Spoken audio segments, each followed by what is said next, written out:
Hello, I'm Isaac Hayes III, founder and CEO of Fanbase, and I'm here with a very important message.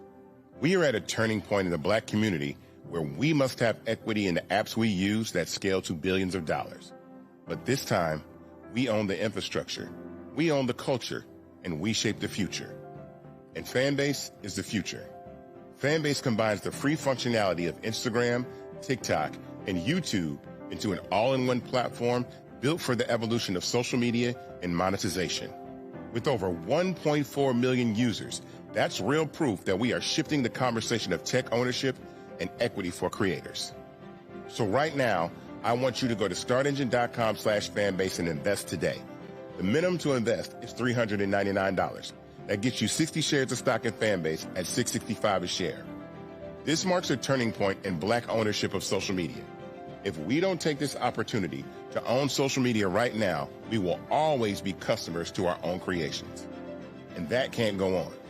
So once again, go to startengine.com/fanbase and invest today.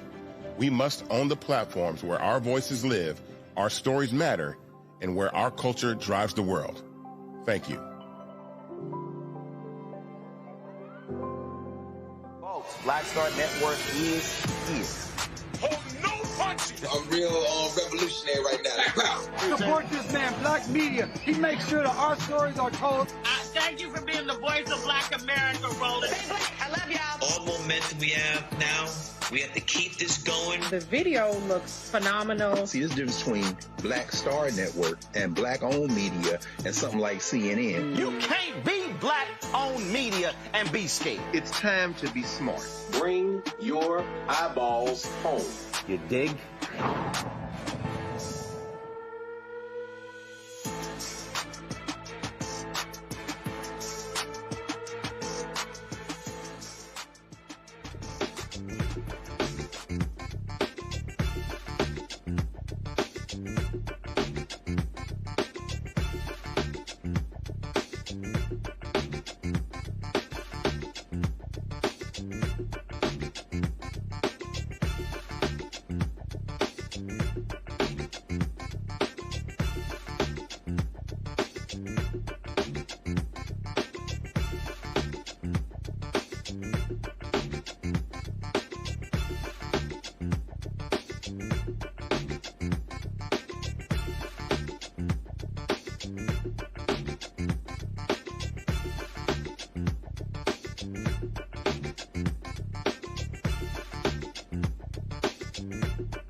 It's Tuesday, December 9, 2025, coming up on Roland Martin Unfiltered, streaming live on the Black Star Network. The Justice Department, Trump's Justice Department, shockingly, no it's not, rolling back a 50-year-old disparate impact standard. I'll talk to the legal defense funds about this issue and how it's going to make it harder to challenge potential bias in housing, criminal law, employment, environmental regulations, and frankly, anything in the federal area. Texas Governor Greg Abbott plans to expand Turning Point USA youth chapters to every high school across Texas. His explanation is comical. There's a whole bunch of black high schools. That bullshit ain't gonna fly. White racists say not being able to communicate with white folks who speak other languages is the downfall of Western civilization. Didn't I tell y'all white fear? And a white woman really effed around and found out after a black woman told her, back up. I'm gonna put your ass on your back. And it happened. Plus, Pennsylvania is now the 28th state to pass the Crown Act barring discrimination based on hair texture and race-based hairstyles in work and schools. Conservative radio talk show host Kathy Bennett, she says, this is stupid. Okay, she'll join us. Southwest fell during the 2022 winter storm, stranding thousands of travelers and racking up a $140 million penalty by this administration. Trump said, don't worry about it. Y'all ain't got to pay it. Pennsylvania State Senator and DNC Vice Chair Malcolm Kenyatta will join us. Plus, in tonight's Black Star Network Marketplace segment, a mother-daughter duo turns self-love into a business. We'll talk to a 13-year-old CEO of Beautiful Curly Me. Folks, it's time to bring the funk on Roland Martin Unfiltered on the Black Star Network. Let's go. He's got it. Whatever the biz, he's on it. Whatever it is, he's got the scoop, the fact, the find. And when it breaks, he's right on time and it's rolling. Best believe he's knowing. Putting it down from sports to news to politics. With entertainment just for kicks, he's rolling. It's on go, y'all. It's Roland Martin, rolling with Roland now. He's funky, he's fresh, he's real, the best, you know he's Roland Martin now.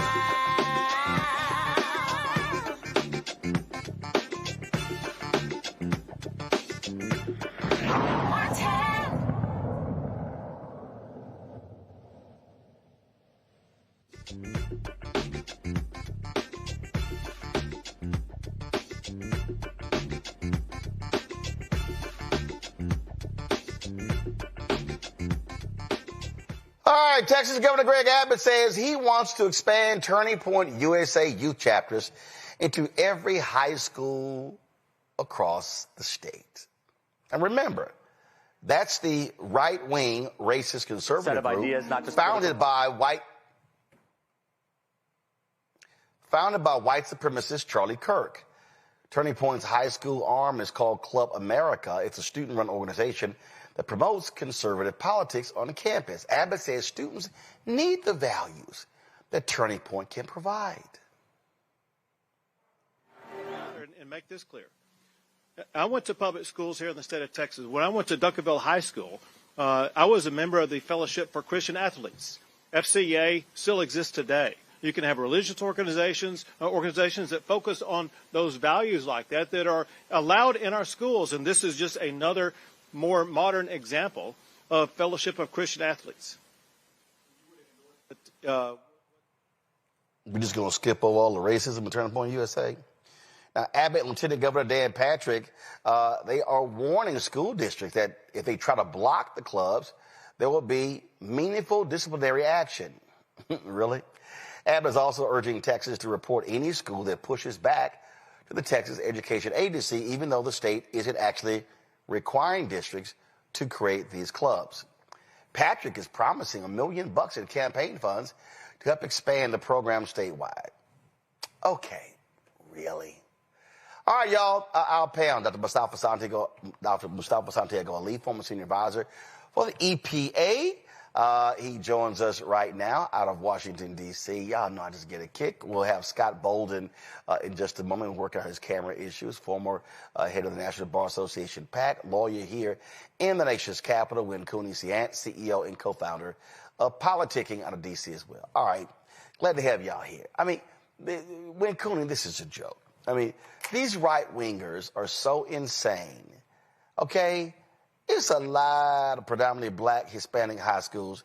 They don't want this trash on their campus. And for these idiots, this is precisely why I need people in Texas. Y'all have got to maximize the vote. We can throw Abbott ass out of office, Patrick ass out of office, elect Jasmine Crockett to the United States Senate. These right-wing people are utterly insane. I'm scared, Roland, because they're turning Texas into a breeding ground for conservatism, and they're not trying to even shy away from it or hide it. When you bring in an organization like Turning Point USA or Club America, as they're colloquially calling it for high schoolers, what you're doing is breeding anti-Semitism, white supremacy, anti-LGBTQ plus ideals, and you're putting that into an educational setting. This is something that's pretty unprecedented because usually there is, figuratively speaking, a separation of church and state when it comes to education. But by, Texas symbolizing that they're ready to welcome and embrace this, and in fact, mandating that they're putting these values into the classroom throughout all high schools, I think Governor Abbott is sending an extremely strong message to all the minorities in America, and it's echoing that of President Donald Trump's, is that you're not welcome here, you're not wanted, and we're going to continue to push conservative ideals. Mustafa, these right-wingers are always talking about the left, and they're trying to indoctrinate our children. That's what these fools are trying to do. Exactly. I mean, it is Jim Crow 2.0. We've talked about it a number of times on the show. And now you get to see it come to life by these sets of actions that these individuals continue to do. It is about indoctrination. It is about making sure that you, bring forward your privilege and the view that you have for the 21st century. And actually, many of these things, if you go back and look at the 30s, the 40s, the 50s, even the 60s, these same sets of values are what, they're trying to bring back now in 2025 and beyond. So folks have power, but again, it goes back to elections have consequences. So you've seen what happens when you don't vote. You have these types of actions that try and take root. But you also have power by making sure that you actually go cast your ballot for what you want the 21st century to look like. Yeah, I mean, these folks, they want to control everything. I am always trying to make it clear that this is about power. And what they want to do, they're using their power. They already got PragerU content in the classroom, so that's going on. Again, they want to indoctrinate. That's what they want. They want to force their insane right-wing, white-wing ideology on our children, Winconi. They sure do. Roland, the first time somebody called me the N-word was in middle school, right? And I remember going to the guidance counselor and talking to them about it. And she explained to me that was something that was probably taught in the home. And I think what we see here with Governor Abbott, he's making sure that if it's not already taught in the home, if white supremacy is not already being taught in the home, it's certainly going to be welcome into the schools. And that's a really scary thought. I think education sanctuaries, schools are supposed to be a safe place for children to be able to fellowship, learn new ideals, learn new values. And yet and still we have clubs like Club America popping up not only in Texas, but throughout the United States. I also found it really interesting, Roland, that the governor, in fact, acknowledged that he wouldn't be willing to endorse similar initiatives for more progressive organizations. In fact, he signed Senate Bill 12 that said we're going to ban all student clubs with the LGBTQ plus focus. So what we're really seeing is that they're able to pick and choose which agendas they want to push and which agendas they don't. And so they're not trying to hide it. It's salient at this point. And we have to be really concerned about the future of Texas. I'm excited for the Democratic energy that's coming out of it, but I think the Republicans are trying to stomp out any possibility of success and progress in that state. Scott Bolden here. Scott, I just think it's a joke that they want to put a turning.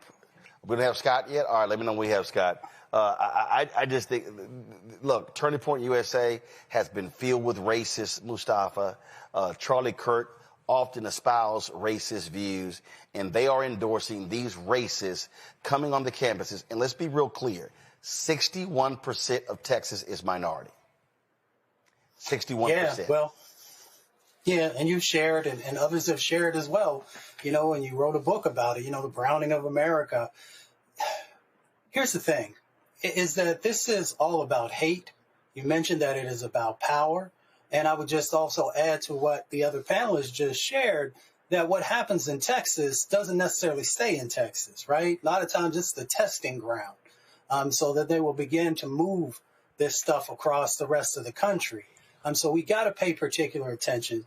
If you got cancer and you let that cancer to continue to fester, then it is going to metastasize. It's going to move throughout whatever the respective body is. This is just another form of cancer.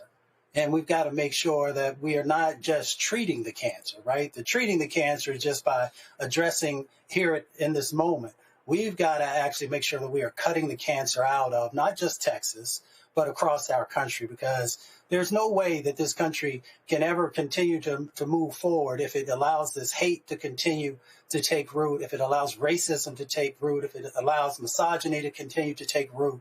We have to make a decision if we are going to actually address these systemic issues that have continued to plague this country, or if we want to actually do something to make it a better place, a more equal place, a place where everyone knows that that they're valued. Absolutely. All right, folks, hold tight 1 second. Going to a break. We come back. I told y'all Donald Trump and MAGA, they are doing all they can to defund Black America. They are attacking everything that deals with Black America. Now they are attacking anti-discrimination statutes. No shock, because the racists are now in charge. You're watching Roland Martin Unfiltered on the Black Star Network. This week on The Other Side of Change. Book bans, anti-intellectualism, and Trump's continued war on wisdom. This is a coordinated backlash to progress. At the end of the day, conservatives realized that they couldn't win a debate on facts. They started using our language against us, right? Remember when we were all woke and the woke movement and all that kind of stuff? Now everything is anti-woke, right? When we were talking about including diversity, equity, inclusion in higher education, now it's anti-DEI. All this are efforts to suppress the truth because truth empowers people. You're watching The Other Side of Change only on the Black Star Network. If in this country right now, you have people get up in the morning and the only thing they can think about is how many people they can hurt, and they got the power, that's the time for mourning.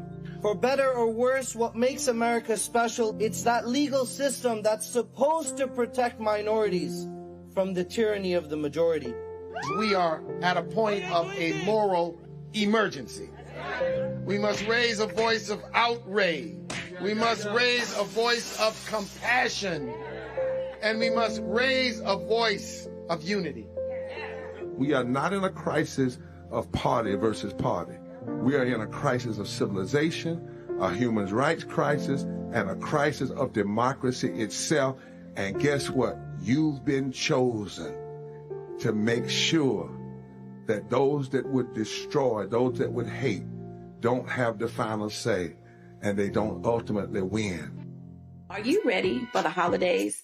This week on A Balanced Life with Dr. Jackie, we're talking about all things anxiety and the holidays, whether it's performance anxiety, presence versus presence, making certain that everybody in your space understands the boundaries and how to respect your home. This week, we're talking about those things that will allow you to have a peaceful holiday season. It really is not about perfection. It's really about, you know, the house feeling warm and cozy and peaceful. You don't have to like everybody. But what you can do is be cordial in those environments. That's all this week on A Balanced Life with Dr. Jackie here on Black Star Network. Now that Roland Martin is willing to give me the blueprint, hey, Cyrus, I need to go to Tyler Perry and get another blueprint because I need some green money. The only way I can do what I'm doing, I need to make some money. So you'll see me working with Roland. Matter of fact, it's the Roland Martin and Cheryl Underwood show. Well, should it be the Cheryl Underwood show and the Roland Martin show? Well, whatever show it's going to be good.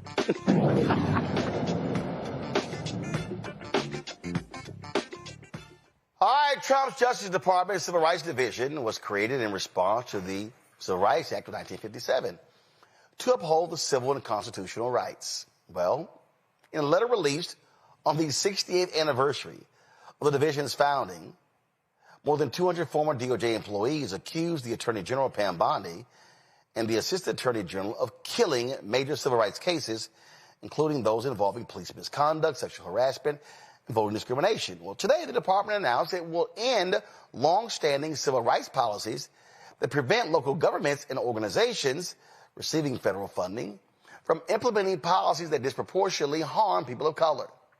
This decision is revising its decades-old disparate impact standards.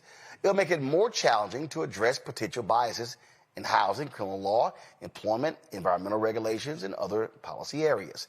Todd Cox is the Associate Director-Counsel of the Legal Defense Fund. He joins us right now. Todd, glad to have you back on the show. So, I mean, listen, these folks do not give a damn about people of color. They don't care about civil rights, and they are all about whiteness. They are claiming that these laws hurt white people. That's right. I mean, they're basically turning what we took for granted as civil rights laws and civil rights standards and turning it on its head.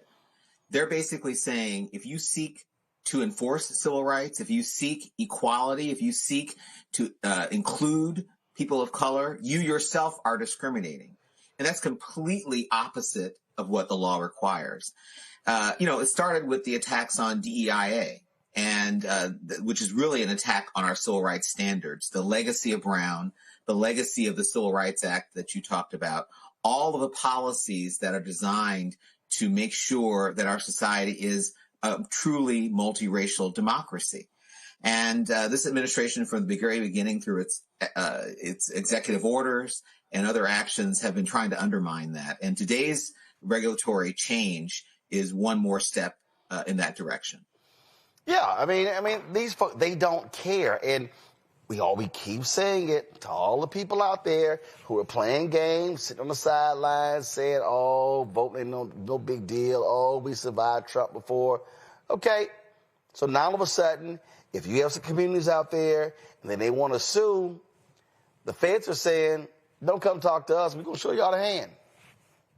That's right. I mean, you mentioned it in your opening. They used to be partners in enforcing the civil rights laws, right? Right, with the Legal Defense Fund and other organizations. We had school equity cases, education equity cases. We had voting rights cases. We had cases where we were seeking to make sure that our policing was fair and just. They were partners. Now they're reversing all of that, going backwards, withdrawing all of those consent decrees, dismissing lawsuits that they had filed alongside civil rights organizations like ours. And today's actions against disparate impact is really unprecedented and quite dangerous. And just quickly, disparate impact allows us to identify policies that might not be on their face discriminatory, but are plainly discriminatory in practice, meaning that a law or a practice may not say whites only, but the policy itself, as it's enforced, really has that impact of excluding Black people and other people of color. And the ability for civil rights organizations to go after those kinds of violations has really been important in advancing our civil rights laws and our civil rights regime. And the Department of Justice, as I said before, once was a partner. Now they're going back on that and are basically undermining the very laws that were enshrined in the Civil Rights Act and other civil rights laws in the 60s. Shortly after the election, I had, Harry Daniels, Ben Crump, and others, and I said, if you have a police abuse case, you don't even need to waste your time even calling the feds. That's right. I mean, they are no longer, as I said, no longer partners.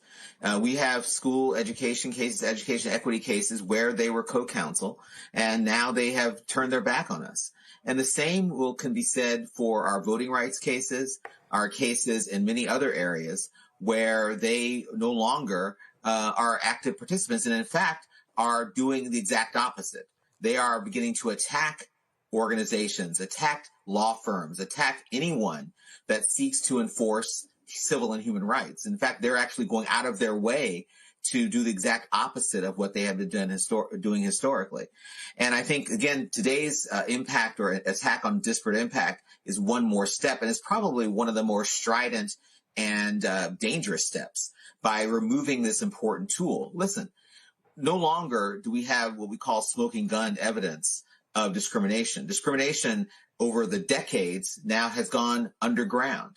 And what we have to do is basically look at how we enforce our practices, the policies we have that can operate in a discriminatory manner, even though on their face it may not look discriminatory. I think about tests for firefighters. We have many consent decrees, many lawsuits have been filed and actually have consent decrees looking at policies on how firefighters are tested. And we found or have been found those discriminatory against women. And those are standard. The Department of Justice used to file those lawsuits themselves. And now not only are they not going to file those lawsuits, they are saying that you are no longer prohibited to receive federal funding if you have policies that seek to enforce disparate impact or seek to comply with disparate impact. Questions from our panel. Wynn, Coney, what do you have for Todd? So I'm curious about how we're going to continue to see this happen. So obviously he's gotten rid of it in this particular Department of Justice, but I'm curious as to, as we push into 2026 with the upcoming elections, how do we think this is going to continue to happen in different organizations and agencies in the government? Well, I think they're going to continue, and they've already started, to try to take what we have, I think, taken for granted as being an important civil rights infrastructure and undermine it. In various departments, they're attacking disparate impact. They're trying to roll back regulations and say you no longer can, enforce civil rights laws. And I think the way they're doing it is quite nefarious. What they did today was to do it without having the usual notice and comment period, which again is a standard practice and legal requirement that before you change a regulation, you are required to have notice and comment. And we've seen them hint at doing it with other agencies to change rules. They did it today. And I think we're going to continue to see them testing whether or not folks push back on that. So we're going to have to keep an eye open. We're going to have to make sure we're monitoring all of these regulatory standards, which they are beginning to try to roll back. And when there are opportunities for comment and push back. When they choose not to comment, we need to speak out and take appropriate legal action if necessary. Mustafa. Well, it's good to see you. You know, I've worked on Title VI of the Civil Rights Act for a number of years in the environmental context. I often talk about this around the cycle of cumulative harm. Can you talk a little bit about how this stuff plays out? You know, we often think about a case by case, but how it begins to build over time. Maybe it might help the audience to have a better understanding of what we're losing.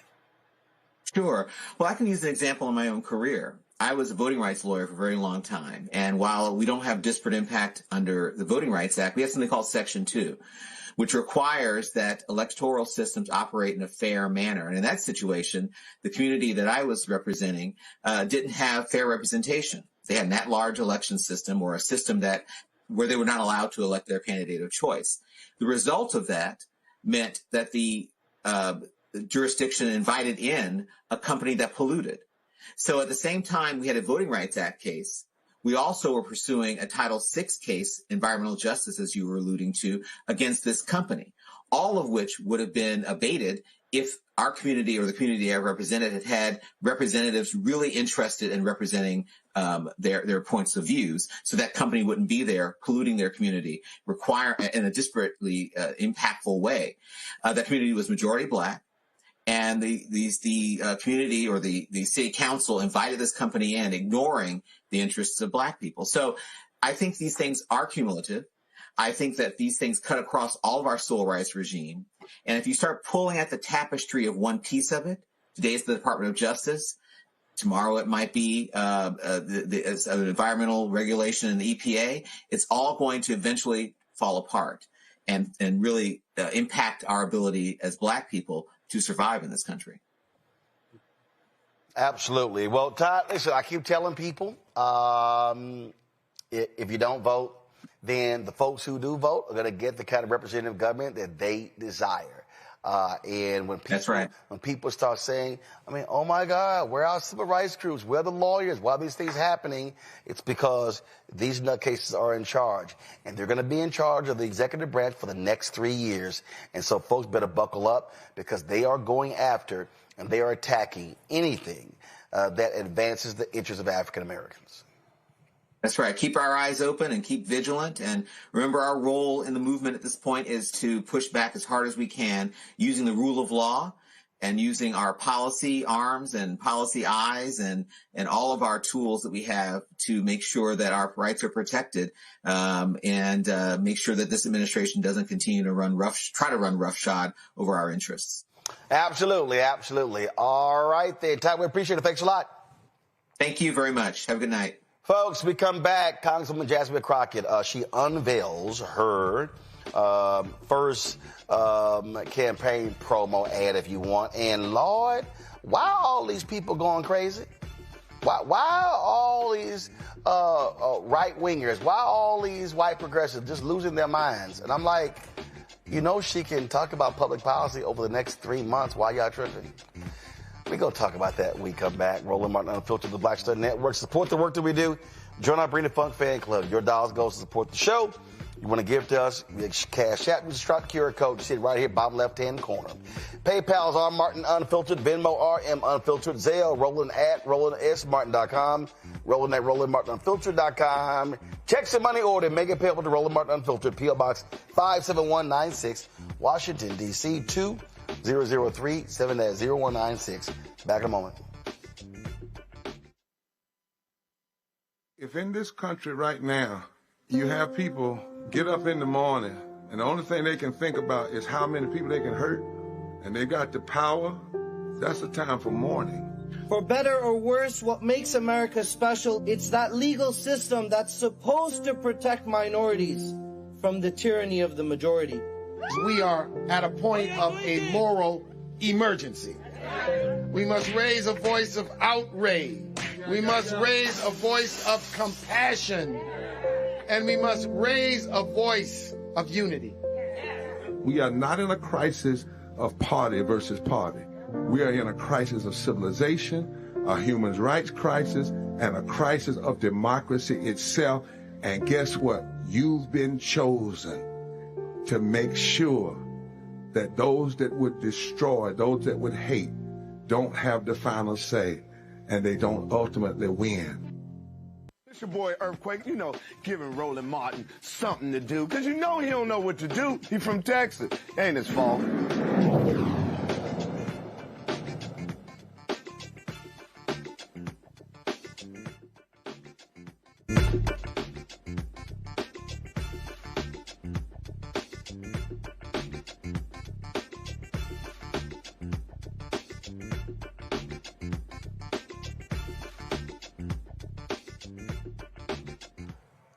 Last night's show, we showed you live Congresswoman Jasmine Crockett announcing her run for Texas United States Senate. And so, as a part of it, she unveiled this video.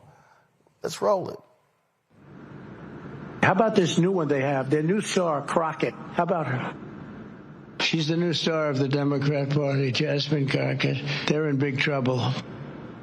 But you have this woman, Crockett. She's a very low IQ person. I watched her speak the other day. She's definitely a low IQ person.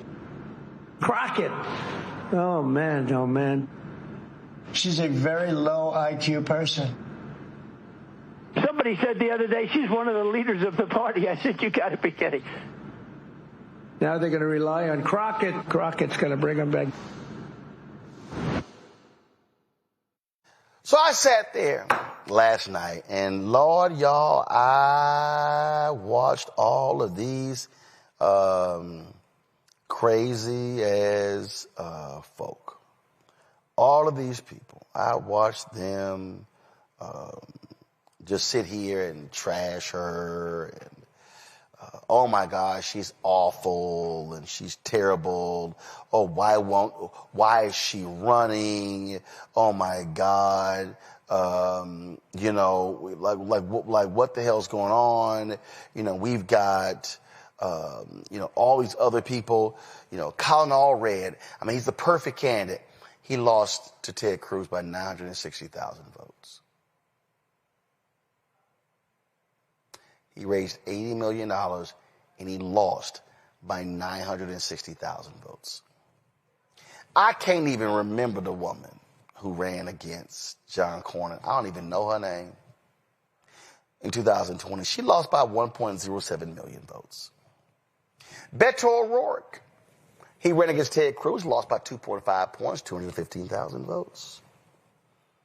So I'm confused. In fact, the last time a Democrat won a statewide seat was 1994. That year, Bob Bullock was elected lieutenant governor. Lieutenant governor. Texas comptroller was John Sharp. Dan Morales, attorney general.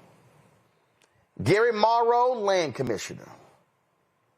Ever since the 1994, ever since then, so the 98 election,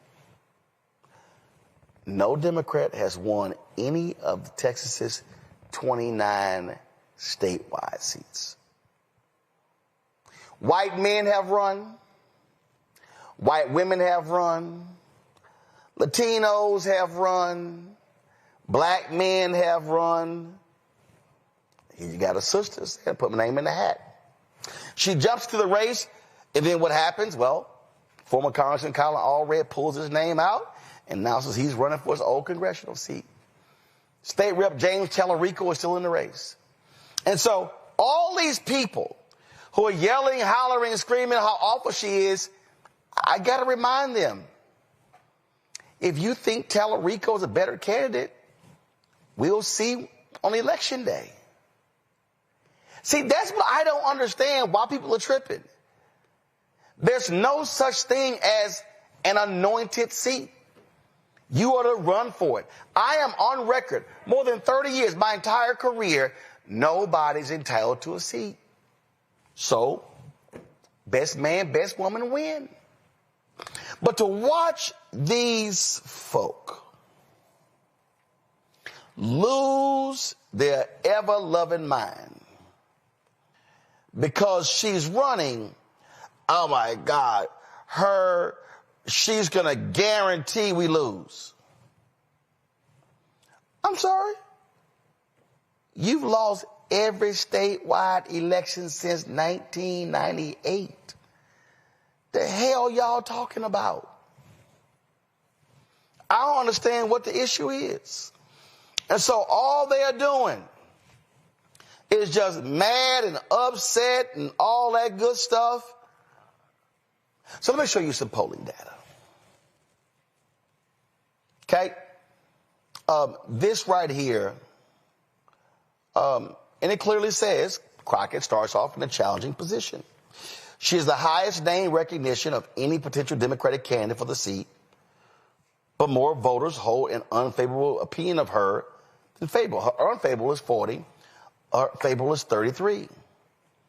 Colin Allred, former Congressman Colin Allred, State Rep James Tallarico, have significantly lower unfavorable ratings. The problem is, don't nobody know him. Look, James Tallarico, never heard of him, 49.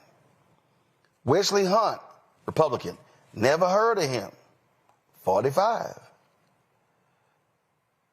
Colin Allred, never heard of him, 21. Y'all, he ran for the U.S. Senate against Ted Cruz just a year ago. So his unheard of was higher than Crockett's, And she didn't run statewide. So then when you go sit here and look at this here now, net favorable, Talarico's plus 30, Allred's plus 3, Crockett minus 8. A lot of that is because Trump has been targeting her. Nearly half say they would definitely not vote for Jasmine Crockett. Okay. Now, according to this poll, Crockett trails Cornyn 49-41 and Ken Paxton 50-42. Now, what does that mean? You got some work to do. Look at this, what it says here. As of today, Democrats hold an edge on voter enthusiasm for next year. That's really important. Boom, right here. That dynamic is what can make this race more competitive. Ken Paxton is deeply unpopular with Democrats, 81%, very unfavorable. Independents, 50% unfavorable. John Cornyn is unpopular with these votes as well, 56 unfavorable, 41% unfavorable. But they see him better than they do Ken Paxton. So she's running. Talarico's running. And so I don't understand why all these people are just losing their minds, acting a fool in this race. I mean, bottom line is you simply do what you got to do. So it really is hilarious watching these people as they whine and complain. Now, here's the deal. Here's some other polls right here. The University of Houston, Texas Southern University poll shows that if it's Paxton versus Crockett, 49-47. Cornyn, 50% 40. Hunt, 50-45. Then all of a sudden, you begin to look at Talarico. O'Rourke is not going to run, but Talarico versus Cornyn, 44.5-40, 48-45. And then, so you look at all these, all these different races. You see where Allred was here. But the bottom line is this here. You win not by polls, you win by turnout. And so what does Crockett do? Crockett can speak to the interest. And her whole goal is how do you drive black turnout? There are more eligible black voters in Texas than any state in the country. Hispanics are not as all happy with Donald Trump. So those Hispanics are like, that could be a significant deal. But it's been hilarious, Mustafa, to see how Elon Musk has been rigging the algorithm to attack Jasmine Crockett. When they attack you that hard, that means they scared. That's exactly what it is. They are really scared of her, and they should be. She is incredibly intelligent. She is charismatic. She brings fire. She brings commitment. She knows the issues, right? She knows the issues from the state level and the federal level, but she also understands the bread and butter issues that folks are going through, on a day-to-day basis. And she also understands the weaknesses that exist in the opposition party on the platform that they currently have, which does nothing to support, working class folks, let alone lower wealth folks. So they should be afraid because not only all of those things that I just mentioned, but she can articulate a message in a way that she brings both humor and a cutting wit that is so incredibly necessary to be able to deal with all the attacks that are going to come. And she's a Delta, so that she's going to bring some flavor when she goes through the next set of months to win, the nomination.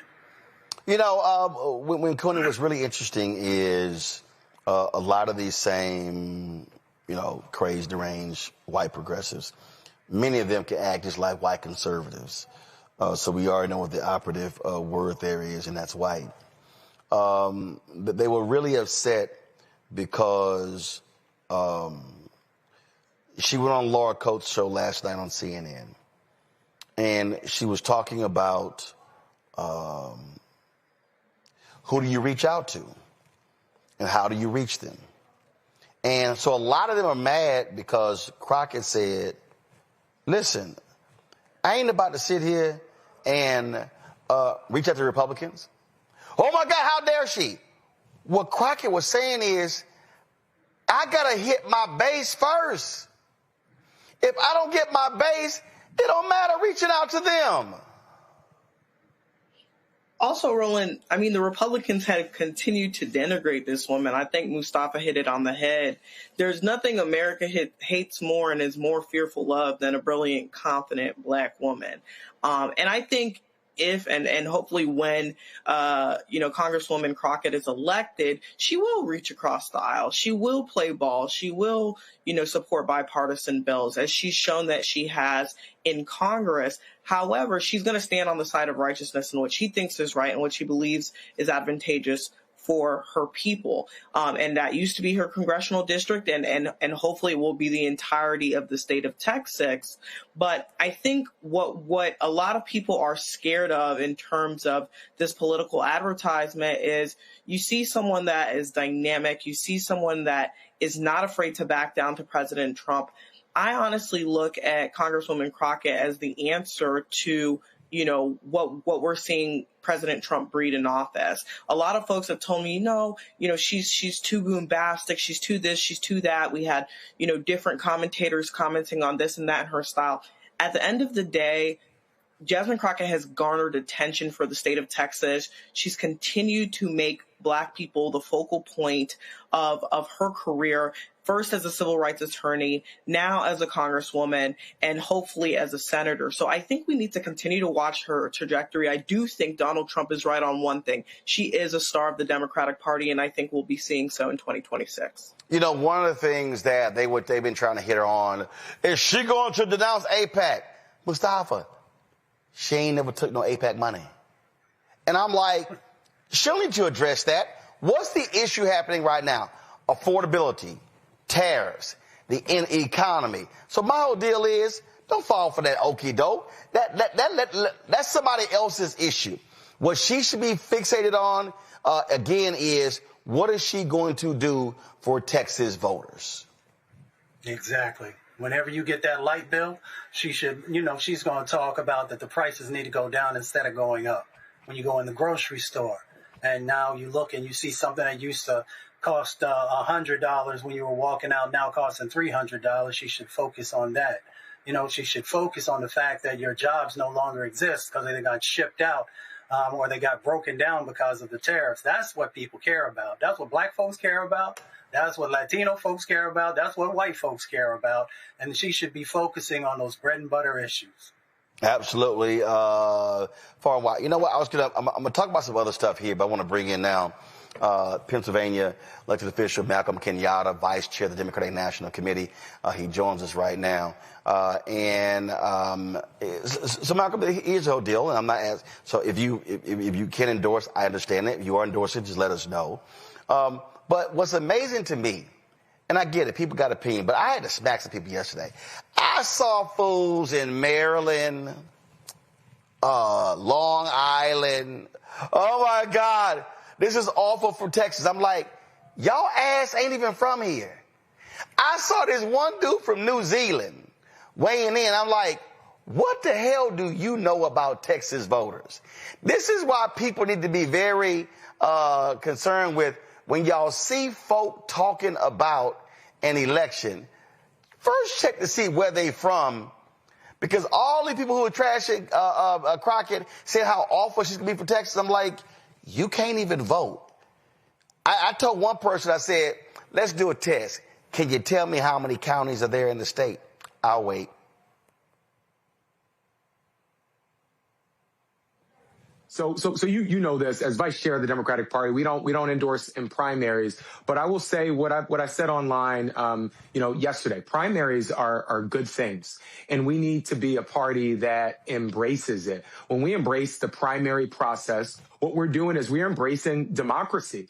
We are embracing the need for candidates to, have the tires kicked and to frankly build out the infrastructure, volunteers, message, resources to go on and win in the November election. And what you're seeing with Congresswoman Crockett is somebody who has stood up to this administration. What you're seeing in James Tallarico is somebody who's been outspoken against what this administration has done, for Texas. And both of their voices are voices that we need more of in this party, not less of. And let me be clear on this. I have zero time for people who spend all of their energy attacking other Democrats when we should be attacking the guy in the White House who spends every single day making people's lives miserable and destroying the lives of people in Texas and all across this country. And so, listen, I'm confident that the voters of Texas, Democratic voters of Texas, they know who they want their next senator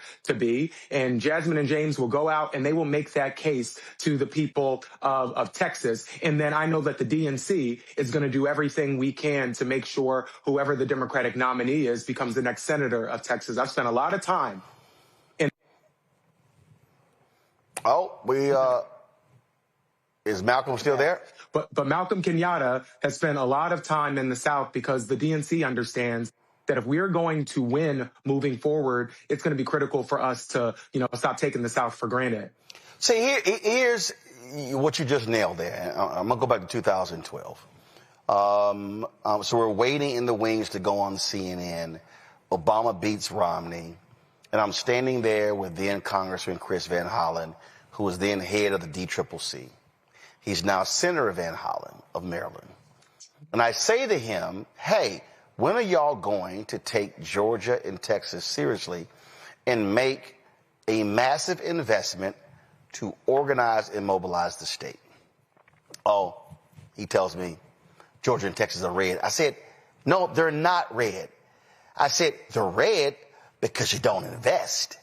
They're red because you're not building an infrastructure.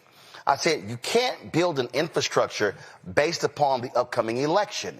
It's what are you doing in the off years? Howard Dean, when he was the DNC chair, talked about a 50-state strategy. So people like Paul Begalia, James Carville, Rahm Emanuel were criticizing him, and his whole deal was we cannot be a national party if we're only focusing on national elections, presidential and U.S. Senate and congressional races. He was like, that's not going to cut it. And so one of the things that we have seen is that when a lot of these states, Tennessee, Florida, and others, you had so many people running who simply, that they didn't even just, they ran unopposed. And so one of the things that Crockett has said, the reason she said she was trying to recruit other candidates, she's like, hey, if Greg Abbott has an $80 million war chest, Greg Abbott needs a serious challenger. So he's running his money against that person and then not using his money in her race and other statewide races. And so what I've long said is that what rich Democratic donors on the Democratic side have not done is that they have not played the long game. They played the short game. They haven't invested in Texas. Louisiana, 1/3 black. We see what... No real investment, no organizing, no mobilization. You see under Ken Martin, I see what's happening with the money y'all are investing in Mississippi. We start talking about North Carolina, South Carolina, Georgia, Florida, and other places. Florida has been a mess the last 2 or 3 election cycles because Democrats pretty much abandoned the state. You're guaranteed to lose if you don't compete. You are like singing from my favorite gospel here. And I would take this a step further. We talked about the 50-state strategy. I would take this a step further. In this country, we have 3,143 counties all across this country. In 2024, there were 20,000 uncontested races across those 3,143 counties. Of the 20,000 uncontested races, 80% of those races were uncontested by a Republican. 80%. Only 20% were uncontested by Democrats. So what does that mean? From a pure geographical perspective, the only people talking about Democrats from a candidate perspective are Republicans because there are no Democrats who are running in those races. And so for us to win, for us to be in a position where we're moving this country in a direction where we're not just fighting this administration every day, but actually moving this country in a direction where we're making people's lives better, when folks can enjoy their lives. What an idea that people can actually enjoy their damn lives, that people can send their kids to school knowing that they're going to be safe, where people can retire with dignity and decency. The only way you get that is if you build a broad-based movement. And that requires us to invest and take seriously the candidates who are running up and down the ballot. Jasmine and James are both good friends of mine, and I know they won't begrudge me for what I'm about to say next, but for a lot of people who are spending all this time talking about a race in Texas, as important as it is, there are school board candidates who live in your neighborhood, who need your support, who need your investment right now, who need your, your volunteer time. There are candidates running for mayor and city council who are going to be running for state representative and state senate next year who need your support. And so we have to, juggle multiple things at a time, but we can't spend all of our time as a party saying, well, who's the next president going to be and who are, the 100 senators going to be? It is important, clearly, who the president is. It is important who those 100 senators are. It is important to who those members are of the House of Representatives. But if we are going to win and actually deliver lowered costs for people, actually deliver that life that I'm talking about that people deserve to live, then that is going to take us running candidates everywhere. And that is what this new DNC is going to be laser focused on. And I'm so happy you mentioned those investments, Ken Martin is making, because, Ken is getting a lot of crap for making those investments, for increasing our investments into our state parties from what was 8% to now what is 24% of the DNC's budget. A lot of folks don't like that, but we understand that if we're going to win, it's not going to be won in D.C. We're going to win by investing in what people are doing on the ground where they live. The story we want to talk about, I think this is a perfect example. It deals with Southwest Airlines. The Biden administration slaps them with a $140 million fine. Trump wipes that fine out. Okay, so that happens. Then we start talking about how he's letting all these con men out, Ponzi schemers as well, people who screwed over, teachers and firefighters and veterans and things along those lines.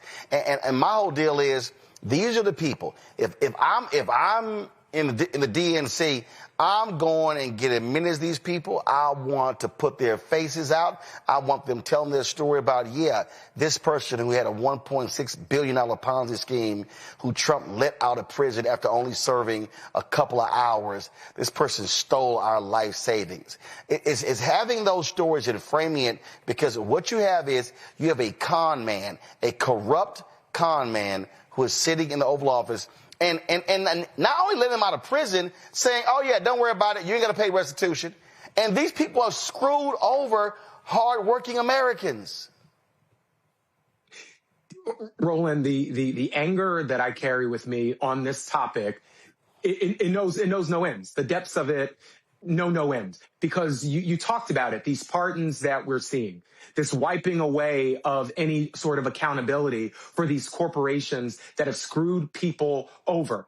It is the core principle of this administration that if you are wealthy and you are willing to fillet Donald Trump, then you can do whatever the hell you want. And we should be very clear about this. When Southwest was screwing over folks, when these airline companies are making people miss graduations, miss their weddings, miss funerals, miss work events, these aren't just Democratic voters. Mm-hmm. These are a lot of Trump voters. And I tweeted this out, but Donald Trump will never, ever, ever put working people, middle-class families over his wealthy donors ever. And so, I really do hope that a lot of people who gave Donald Trump a chance, recognizing, excuse my language on this, Donald Trump does not give a fuck about you.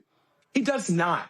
And, for so long, Donald Trump says, well, if you put this hat on, you're a part of my group. You're not a part of his group because you own his hat. You are another person that Donald Trump believes is a sucker. And he doesn't believe that people who are rich and wealthy have to play by the rules, but he believes that everybody else should, and that everybody else, our only purpose of existing is making money for him and the billionaires that run this administration. And listen, the Biden administration, one of the things that, would frustrate me that got no coverage really was Biden Harris and Kamala Harris and their focus on dealing with junk fees and their focus on making companies that screw you over when you buy a ticket to a football game or to a concert or when you're at the airport, that if they don't do right by you, that they actually have to pay, that the companies have to pay for doing that. And all of those rules, this administration has rolled back. So if you miss your flight 2, 3, 4 times, the airline company under the Biden-Harris administration had to reimburse you. They no longer have to do that under this administration. And you see this guy talk about law and order, for years and years and years, but it's laws for all of us and disorder for all of the people who fund his campaigns. And I'm really proud, and I hope that you've seen this on some of our social media. Our team who does a lot of our comms and stuff, they have been doing these short but really intensive little docu-series talking to the very voters that you mentioned. And they just did one that people should see about somebody who's a Trump voter, who is a soybean farmer, and what Donald Trump's tariffs have done to the soybean industry, which is one of the biggest cash crops in this country. And, now, as you know, and I'm sure you've talked about on the show, Donald Trump is giving a $12 billion bailout to farmers because he screwed them over with tariffs. And that bailout will do nothing to deal with the erosion that these folks have seen in their ability to keep their farms operational and to actually run the businesses that they have. Malcolm, you're a Pennsylvania state lawmaker, and this story here caught my attention. When Pennsylvania became the 28th state to pass the Crown Act, which prohibits discrimination based on hair textures and hairstyles associated with race, ensuring protection for individuals in employment and educational settings. Now, while many celebrated when Governor Josh Shapiro signed the bill, conservative talk radio show host Kathy Barnett posted this on social media. Quote, "Black people like these people make it difficult for black people like me. When white people see me, they think they're talking to these black people here. So instead of talking to me about CapEx investments, infrastructure, real estate opportunities, they try talking to me about hair racism. You people are stupid. Focusing on my black hair does not lower my cost of living as a black person or any colored person. Focusing on my black hair does not reduce property taxes. Focusing on my black hair does not lower my energy bill. Focusing on my black hair does not improve the innumerable potholes that make driving in Pennsylvania an obstacle course. Focusing on my black hair doesn't lower the cost of college for my children. These white people are laughing at you. If black people weren't so doggone emotional over strategic, we would see how embarrassing this is. The whole world is tired of these faux problems, and their children are exceeding while yours, not mine, are getting left behind." So I'm not sure about children are exceeding. I guess whatever that means. So Kathy Barnett, radio host, author of Nothing to Lose, Everything to Gain, Being Black and Conservative in America, joins me now. So Kathy, I'm curious. The thing that you laid out there are black people who've actually lost jobs or who didn't get jobs because someone did not like their hair. Are you concerned about them losing their job? Roland, thank you so much for having me on. Here's the simple fact. There are 99 problems in the black community. You're not answering my question. And hair racism is not one. No, Kathy. Kathy. And I will answer it. You cannot tell me how to answer the question. Kathy, I asked a very simple question. Your question, and I'm answering your question. Okay. There are 99 problems in the black community, and hair racism isn't one of them. And let me put this into perspective for you. In 2022, there were exactly 916 people who filed a complaint regarding so-called hair racism in the state of Pennsylvania. 916 out of a state of roughly 13 million people. That means this issue of quote-unquote hair racism does not impact 100% of us. It doesn't even impact 10% of us. It impacts 0.00007% of us. That is a rounding error. That is nothing but optics. It did not change the structure. No structural changes, no economic changes. But let me tell you. Wait, Kathy, you just said, hold on, Kathy. You just said economic. Hold on, you said economic. And I'm going to ask you again. If an African-American, eminently qualified, applies for a job and is denied a job because someone doesn't like braids or cornrows, does that not negatively impact the economics of that person and their family, yes or no? I'm sure it does. Okay. However, So Kathy, I'm gonna ask you again. Mm-hmm. So when a black woman who seeks a job at the Department of Veteran Affairs in Virginia, resume outstanding, does not get the job because of hair discrimination, she then sues, wins. They had to pay her back pay. That costs taxpayers. Do you think that that is wrong? What I think is when Governor Josh Shapiro signed a bill. That's not what I asked you. Kathy, I'm asking you specific. Kathy, one second. Kathy, I asked you. I'm giving you a specific example of something that actually happened. So are you, Kathy, one second. Kathy, no, that's not what I asked you. Kathy, what I asked you. Kathy, what I asked you.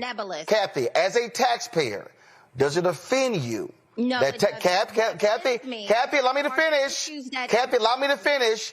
Kathy, does it offend you as a taxpayer that you had to spend, they had to spend taxpayer money to pay off a settlement because a white person did not like this black woman's hair when she had the degrees, she had the expertise, she had the knowledge? So I'm simply saying, are you offended that you had to spend money because this white person didn't like her hair but did not look at her qualifications and she was eminently qualified? Are you not bothered by that? What I am bothered by, Roland, is the tax dollars that I pay that allows the District of Philadelphia School District to... Okay, you're not answering my question. See, again, you're not... Kathy, hold on. Kathy, you are more than happy. Long enough to know Kathy, that these are not black and white issues. Kathy. The District of Philadelphia... Kathy, whoa, no, Kathy. This is my show. Kathy, this is my show. You are more than... Kathy, Kathy, no. I asked you a specific question about an No. Kathy, I asked you a specific question about an EEOC, Kathy, listen. I asked you a specific question about an EEOC case out of Virginia, and you're bringing up the city of Philadelphia and schools. I will answer the question. Those two don't go together. I will answer the question. Thank you. You asked, what am I offended about? No, I did not. No, I did not.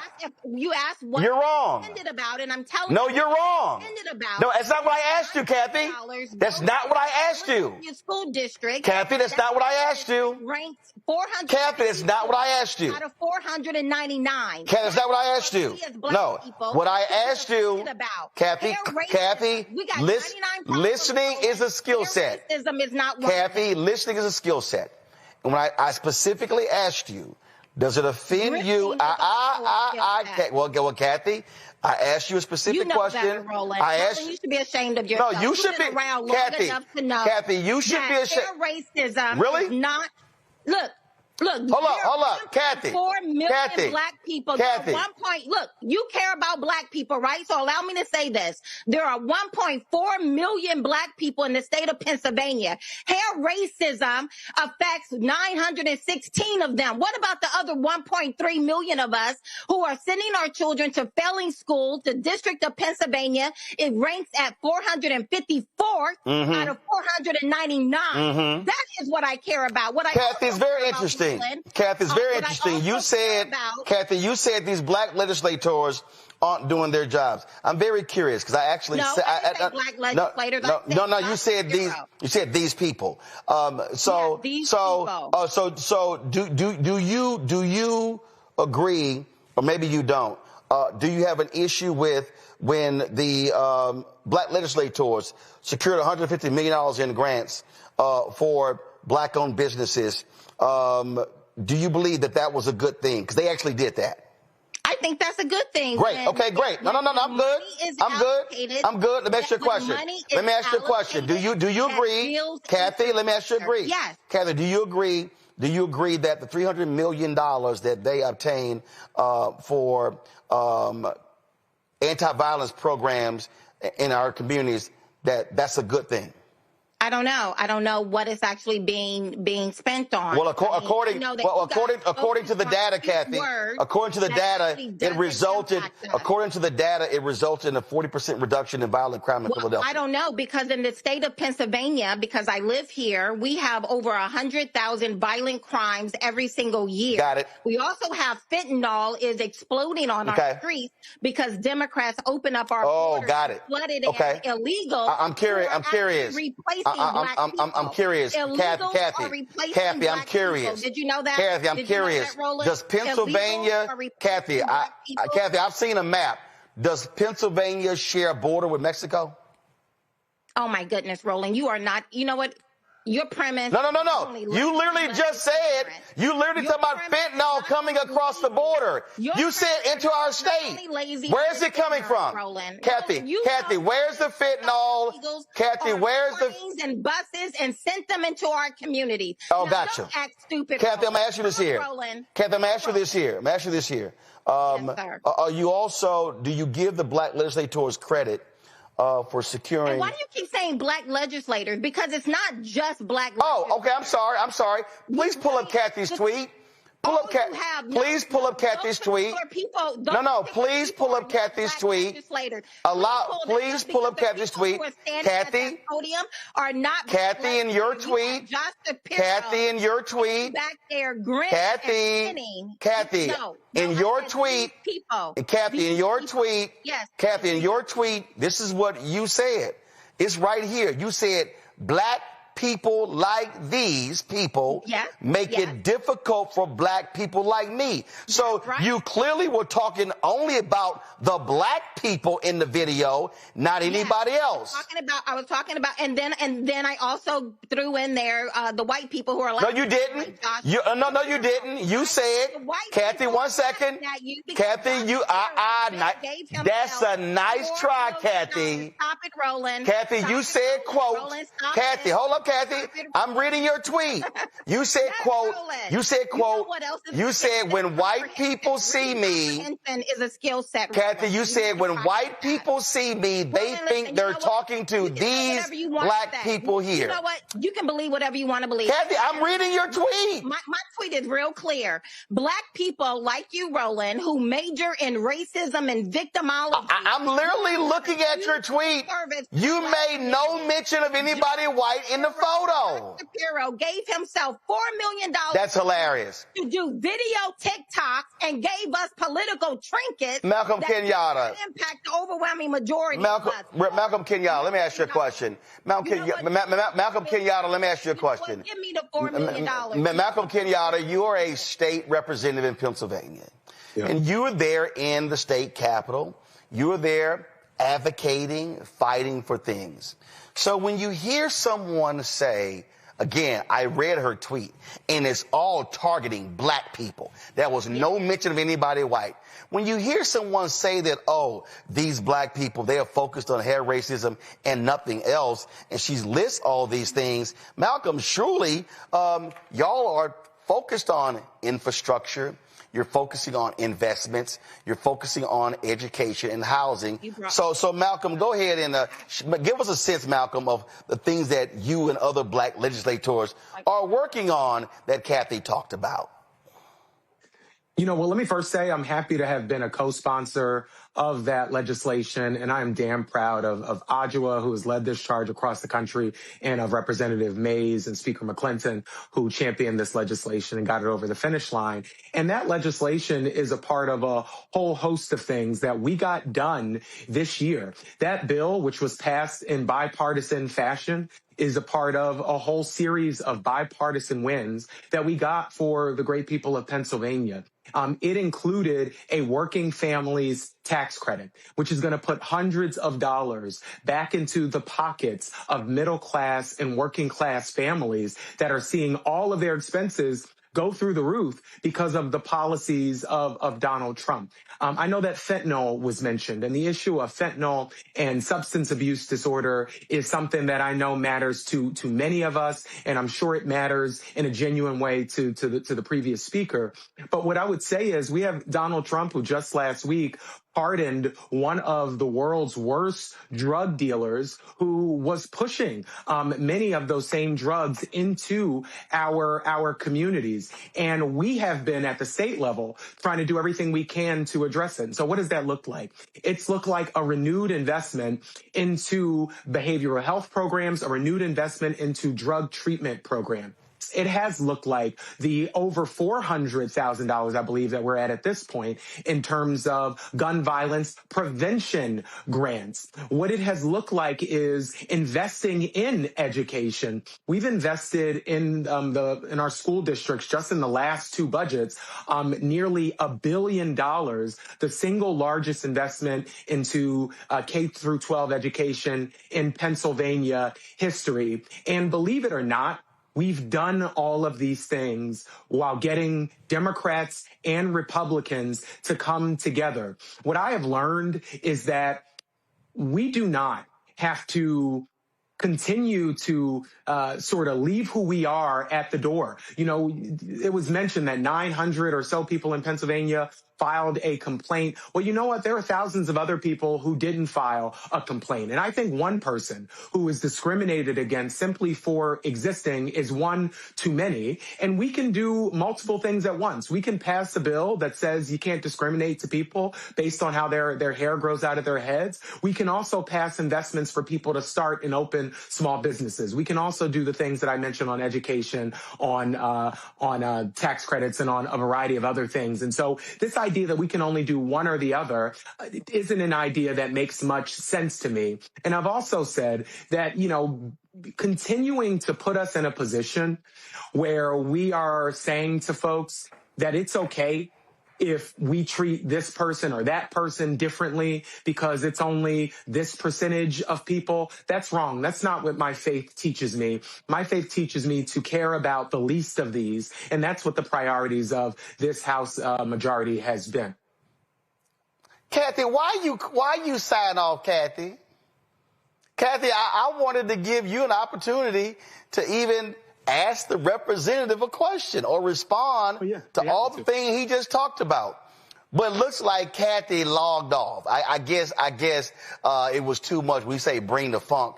I guess it was way too much funk on the show, and she couldn't handle it, or she couldn't just handle all the facts that were laid out. And again, I really would have wanted Kathy to respond to what you just laid out about all those things that were actually in the bill beyond the hair discrimination. I would have loved to hear. I mean, State Senator Vincent Hughes sent me a text, and he said black legislators were the leaders in education fair funding fight, which has driven in 3 years about $2 billion of new money to historically underfunded school districts, largely African American. I would have loved for Kathy to actually respond to that. And so if you're going to sit here and again put the tweet up and say, this is why I did this. See, Malcolm, if you're going to sit here and trash black legislators and then try to come on my show and lie and say, oh, I didn't just talk about them, I was talking about the white ones too, when I know how to read. I used to read 300 books a summer. Black people like these people make it difficult for black people like me. When white people see me, they think they're talking to these black people here. So instead of talking to me about CapEx investments, infrastructure, real estate opportunities, they try talking to me about hair racism. You people are stupid. Focusing on my black hair does not lower my cost of living as a black person or any color person. Her whole tweet, she was trashing black legislators. But now you want to come on and say, oh, no, I was talking about Josh Shapiro spending some money on TikTok. No, baby, we know how to read. That's what you said. But I guess it was too much funk in the funk house, so Kathy signed off. Well, Roland, I'll say one more thing just very quickly. You know, what makes life difficult for black people like Kathy, for me, is not calling out racism, discrimination. It's the discrimination. And so what makes life difficult is that there are people who believe that who they are, the way their hair grows, the way that they live, the way that they look should be the standard, and anyone who deviates from that is somehow inferior or incapable of doing the things that people need to do in the job that they apply for as neighbors, as community members, as community leaders. So calling out discrimination is not the problem. Trying to end discrimination is not the problem. The discrimination is the problem. And it is unfortunate that there are far too many people, like Mrs. Barnes, who refuse to see that. But, as they say in the South, bless her heart. And look, has she ever invited you on her show? No, but I'd be happy to go. Kathy and I both ran for U.S. Senate at the same time. Oh, Kathy! I remember seeing. Kathy, you back? People talking about both of our hairs, by the way. Oh, Kathy, you back? Kathy, okay. Now hold up. Did Kathy come back? Y'all logging her in? Okay, because I would literally love, since Kathy cares so much about Pennsylvania and Philadelphia, and she's questioning all these things that black legislators are not talking about. And since Kathy mentioned infrastructure, Malcolm, I'm sure you've got some thoughts on what y'all have been doing about infrastructure in Pennsylvania. And so y'all let me know when we got Kathy back. So since you've never been on Kathy's show, well then Kathy can go ahead and ask you a question on my show, because, since we all here together. So since we're waiting on her, just go ahead. Well, what have y'all black folks been doing about infrastructure in Pennsylvania? Well, one of the most important areas of infrastructure that we all know is transportation infrastructure. And we have been trying for a long time, and by a long time, I am talking about over 7 years, to get a bipartisan agreement that would invest in Pennsylvania's aging transit, not just SEPTA, which is in Philadelphia in the Southeast, but all across the Commonwealth. I actually walked 105 miles from my house in North Philly to the state capitol in Harrisburg to talk about this issue. And I had conversations during that walk on Facebook Live with people all across the Commonwealth, particularly people in our most rural communities who are bearing the brunt of our refusal to make sustained, significant, and long past due investments in our transit infrastructure. In fact, in Lancaster, just as one example, the transit agency there, because there was not a full bipartisan agreement. We passed the bipartisan agreement in the House, by the way, but it was not passed in the Senate. Lancaster is going to have to dramatically reduce some of their service, and some of their riders are going to feel the brunt of that in terms of their ability to get to their jobs, to spend time with their family members, to go to the doctor, and all the other things that transit gives people the opportunity to do. So transportation infrastructure is just one example, but we can also look at the roads and bridges, just under 3,000 of them across Pennsylvania, that are structurally in need of significant repair. And this House and Senate and Governor has been working to deal with some of those repair issues as well. And if you look in the budget that we just passed, there were significant dollars to continue to build up our roads and bridges and to deal with some of those that have been structurally unsound, as I just referenced. So this is not an either or. Right. And it's it's just one of those things where we keep making it either or, and it's not. We vote on a variety of different bills in a day, and so people cherry pick one thing and say, oh, this is all we're doing. No, we're doing a lot of stuff. So apparently Kathy logged back in to listen, but we waited for her to turn the camera on. Because again, okay, so my producer's Carol's on the phone with her. Again, I would love, since she said, again, should she criticize black legislators, I would love for her to ask a black legislator in Pennsylvania who's sitting right here, since she cares about CapEx and infrastructure and real estate opportunities. You've never been on her show. So if she says y'all ain't doing it, here's the perfect opportunity to say, okay, Representative Kenyatta, are you working on this? So, Kathy, Come on back. So I'll wait for you, but I'm going to go ahead and ask Malcolm another question. Matter of fact, Mustafa, you got a question for Malcolm while we're waiting on Kathy? Yeah, Mustafa, good to see you, brother. Yeah, Malcolm, I was going to say it's wonderful to see you. Thank you for everything that you continue to do for our communities. You know, as we move toward 2026, which is not that far away now, what are some of the things that you would ask folks in the great state of Pennsylvania to actually focus on and highlighting, of course, you know, self, but other folks who are working on those issues? Well, Mustafa, thank you, brother, and thank you for everything that you do. Let me say this simply, and I say this often, but the purpose of politics is to make people's lives better.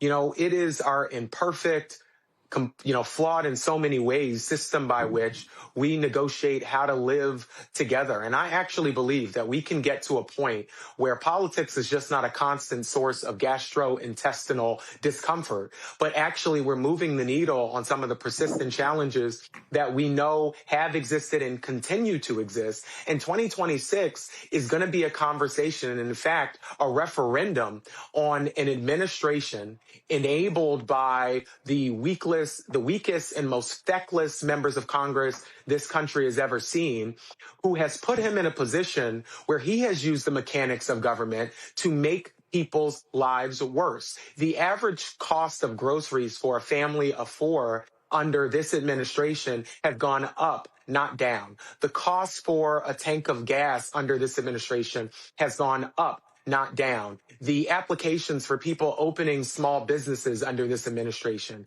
has also gone down, not gone up. And so when we look at what is happening right now, the slide that we're seeing on all of the quality of life areas that people care about, the ability to feed their kids, to have a job that provides for them economically, to save a little bit and maybe be lucky enough to go on a vacation, those things are getting further out of reach. And so I say to folks, I'm not going to give Donald Trump and Republicans the credit that people often try to ask us to give. I'm not in politics because I'm thinking about him. When I got involved in politics, he was not a part of the equation, but he is in the way right now of us making people's lives better. And in fact, his administration spends every single day making people's lives miserable and worse. Right. While his family gets, a lot wealthier along the way. So Kathy's back. So Kathy, I'm curious. Have you ever had Representative Kenyatta on your show? I have not. Okay, so guess what? You're here. He's here. What question do you have for Representative Kenyatta since you said these black legislators aren't doing this other stuff? What you got for him? Yes. Representative Kenyatta, can you hear me? Yep, he got you. I can, Kathy. Yes, sir. Okay. Well, listen, first of all, it's nice to meet you, and I would absolutely love to have you on the show if you would like to come on. I would love that, to have a conversation. Again, my focus is not on nebulous issues, but on the 454th place of Philadelphia School District. Why? Instead of putting a big, beautiful spotlight on the failing reading and math proficiency scores of our Black children in Philadelphia School District, why are we not focused on that? Instead, focused on things such as a nebulous issue, such as the Crown Act.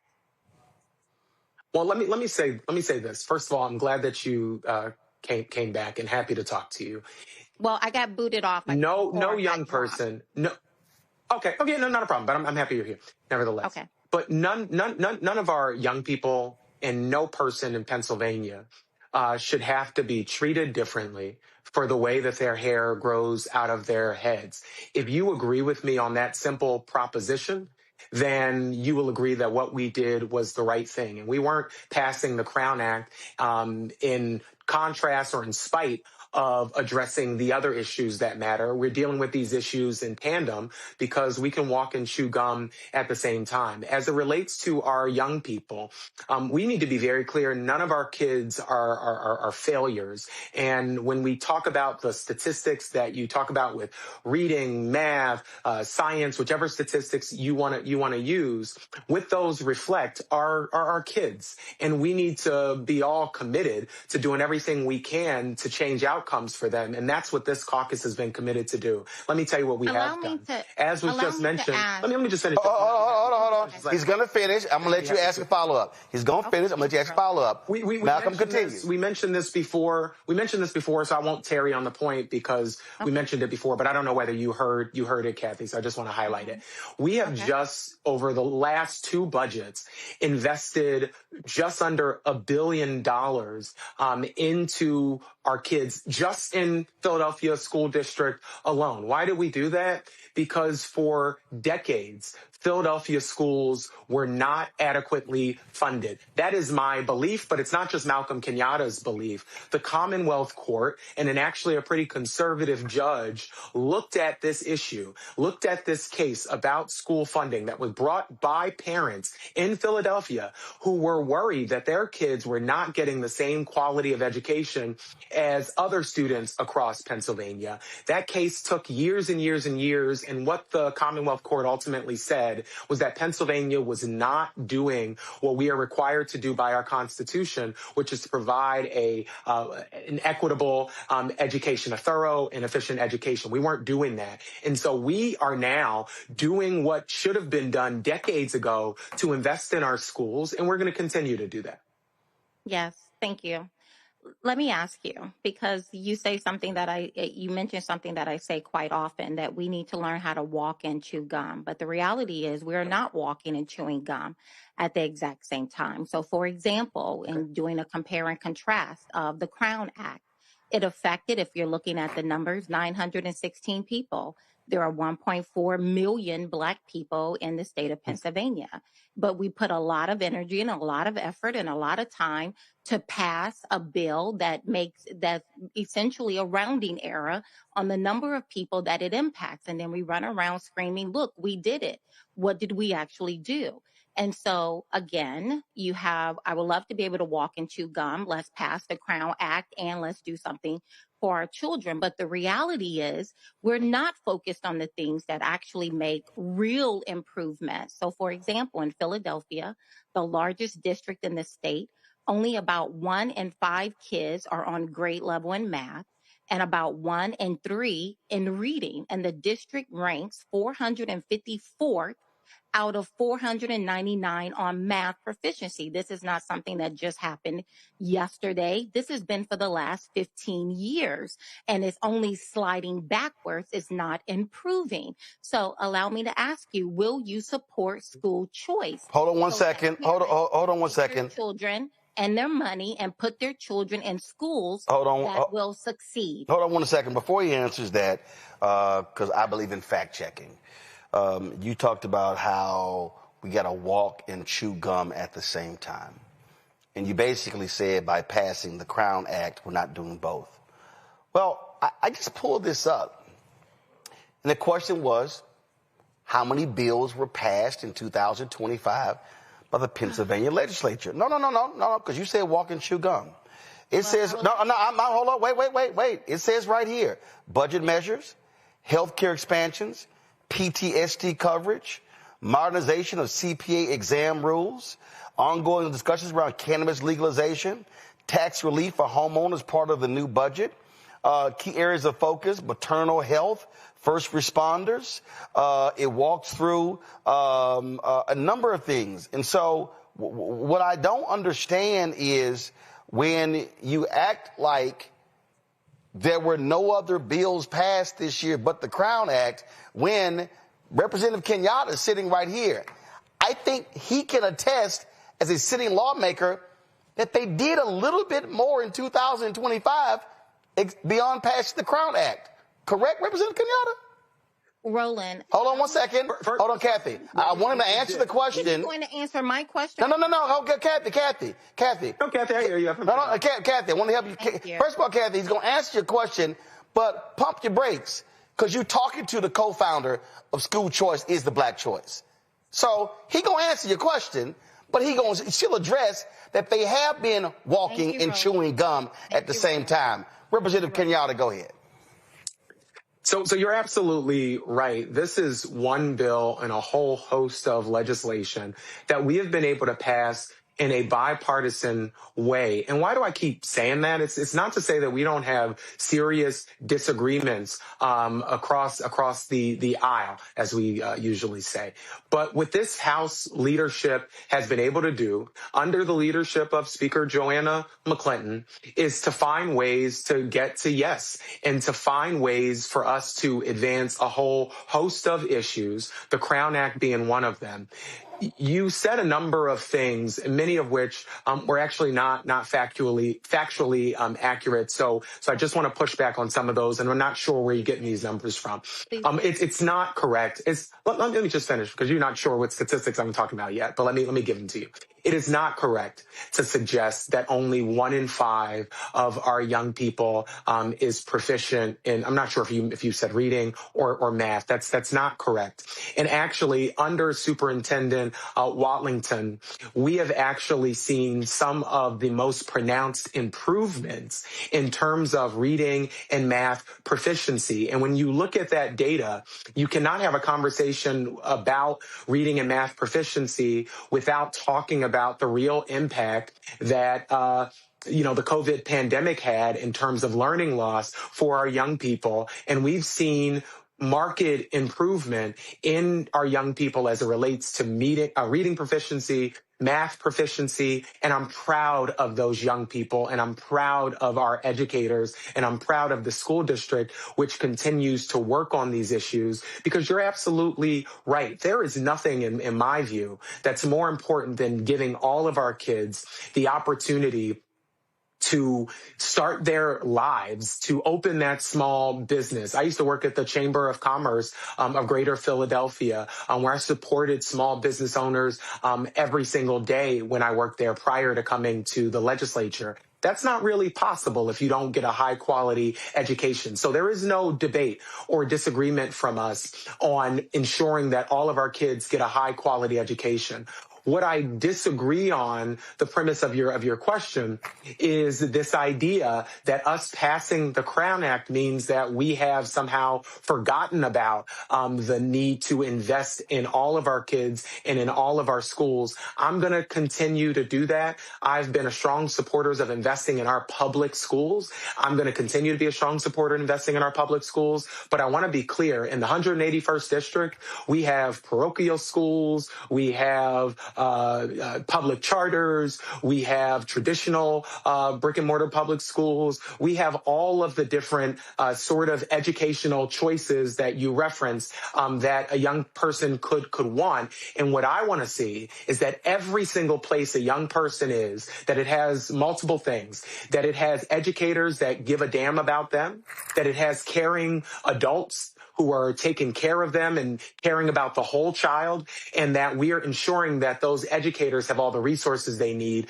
to prepare that young person for the job in the future that they deserve. And that's what we're going to keep focusing on. And I think that focus is reflected in the budget that I voted for and that we passed. Kathy, before you respond again, I just want to show this fact here. So per edchoice.org in Pennsylvania, their Educational Improvement Tax Credit Program, go to my iPad, Opportunity Scholarship Tax Credit Program, they have Public School Choice, Charter School Choice, Homeschool Choice. So what are you saying that's missing that you want to have take place?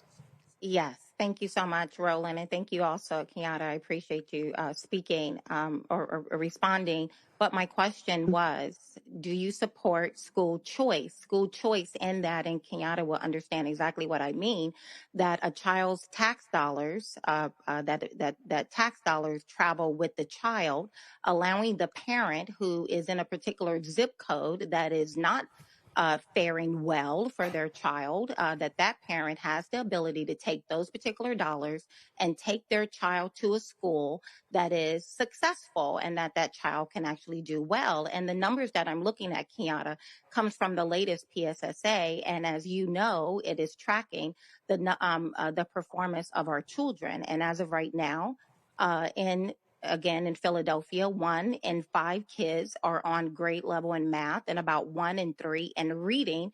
And again, the district ranks 454th out of 499. Are those stats related to the public school district? Yes. Okay, 1 second. I got it. So please share with me, what are the charter school numbers? I don't know. Okay, so right there's a problem. Because no, see, that's not no, hold up. Let me, again, allow me, hold up, again. I don't think you know who you're talking to.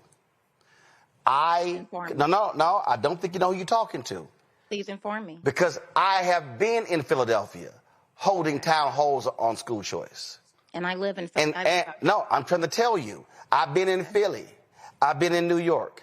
I've been in Montgomery, in Birmingham, in Atlanta, Sacramento, Houston, Tulsa, across the country. Now, as somebody who's a supporter of school choice, I do not believe that school choice is a panacea. There are some fundamental issues that we have to confront in charter schools. We have to confront the issue of when you say, well, the tax dollars follow, is the transportation there as well? That's one. The other issue for me is what charter school? Also, are those charter schools, what type of curriculum are they there? What is the oversight? Because part of the problem in Ohio charter schools, they have limited oversight. In Texas, you got finite years to improve or your school gets shut down. So when we say these are the reading rates of the public school system, I still want to know what are the reading rates of the charter school, because I know some trash-ass charter school. And let me be real clear. Let me be real clear. I'm going to let you talk. Let me be real clear. If their public schools ain't doing their job, then change it. If their charter schools ain't doing their job, they got to go. If you got parochial schools ain't doing their job, they got to go. But what I'm not going to do is create this impression that charters are the be-all to end-all when I know for a fact we got some raggedy-ass charters. Now you can talk. Right. And I never said charter, Roland. That was something, like, that was the straw man. No. You said school choice. Okay, I want you to define school choice. Give me what's under your banner of school choice.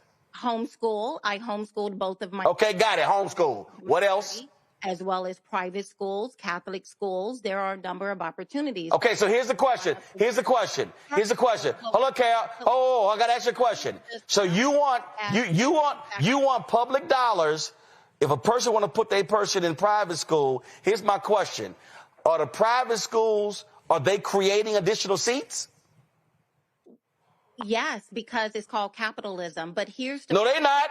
No, they're not. The overwhelming majority. No, you're wrong.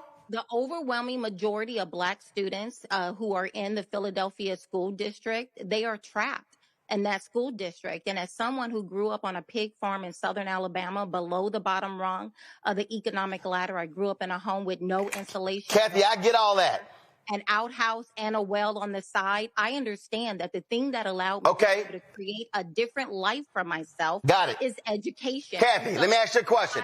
Kathy, I'm going to ask you a basic question.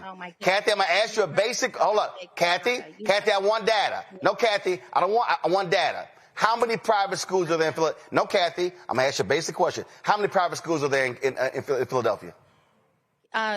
Representative Kenyatta, how many private? No. I'm asking you, Kathy. How many private schools are? Kathy, if this your issue, I'm asking you. What you 1 moment, Roland, you asked me to come on talking about why I feel the way about the Crown Act. So if you believe, no, wait a minute. Hold up, Kathy. Now you brought up the Crown Act, but then you want to bring up school education in Philly. So how you don't know these facts? 9 problems. And hair racism isn't one of them. Kathy, this is real basic.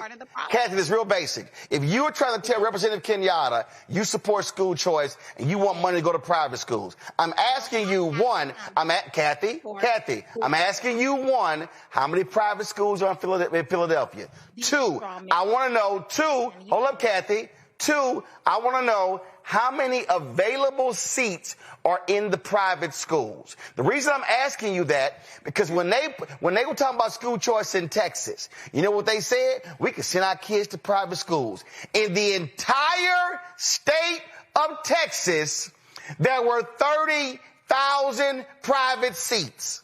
So what is how many kids in the whole state of Texas go to public schools? Ridden neighborhood. No. I mean, instead of focusing on nebulous issues that only impact Here you go again. People. Here you go again. That's the reason why you brought me on. Is to understand. But see, no. You chose to bring up Philly schools, so I am now talking on your topic. Yes, I love it. I can talk about Representative Kenyatta, I'm going to say, Representative Kenyatta, here's the fundamental problem right here. And again, this is somebody who supports school choice. When people who say they support school choice don't want to look at the data, when they want to say, go to private, no, hold up, Kathy, I ain't done. Representative Kenyatta, when they say, go to private schools, well, I ask some simple questions. How many schools exist? How many seats exist? So, Representative Kenyatta, how many kids in Philadelphia public schools? So let me say this big picture, because a lot has just been said. I want to reiterate what I said in a previous response. I have private schools in my district. I have traditional public schools in my district. We have public charters in my district. I understand, and I hope is a value that's shared by everybody in this conversation, that any place, any school, even if it is homeschool, that a young person is a place that should be safe, is a place that should be well-resourced, and is a place where we need to be preparing our kids to go out and live their lives. A part of the numbers that, constantly get thrown around about the Philadelphia school district are a direct reflection of our refusal to invest in those schools with the same basic measure of funding that we had across the Commonwealth and other school districts. Again, this is not Malcolm's opinion, though it is. This is empirical. It's fact-based. It went through a nearly decade court case that highlighted what that has meant in terms of the lack of ability for our educators to have the resources that they need. In terms of that the lack of funding, resulting in classrooms where you have, 40, 50 kids, in a classroom. I agree with something you said, Roland, this idea that if we defund all of the public schools, which I guess is the end result of this, of what's being said here, that somehow our kids, inherently end up, better, is not backed up by the data. There are charter schools where young people are not performing where we want them to perform. There are public schools where they're not performing where we want to perform. And there are kids who are being homeschooled by parents who do not have the technical expertise to even help them with their homework, let alone be the only person teaching them. And they need support. And so there are a variety of different educational institutions. Our budget invested in education across Pennsylvania. And you know what? We invested in young people across Pennsylvania, and we also passed the Crown Act. I was happy to vote for both. Well, Malcolm, here's why I asked the question. Hold on, Kathy. I got about to say this, and then you can respond, and then this is going to be the last round because I got some other stuff. This is why I asked the question. Now, this is 2022 data, but I just want everybody to understand why. There are 2,941 public schools in Pennsylvania. There are 2,156 private schools in Pennsylvania. But here is the critical number. Pennsylvania's private schools only educate 11.5% of the students in the whole state.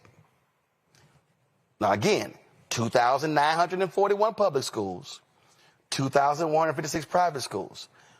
So one of the reasons the private schools have been successful because they have smaller classrooms, different focus.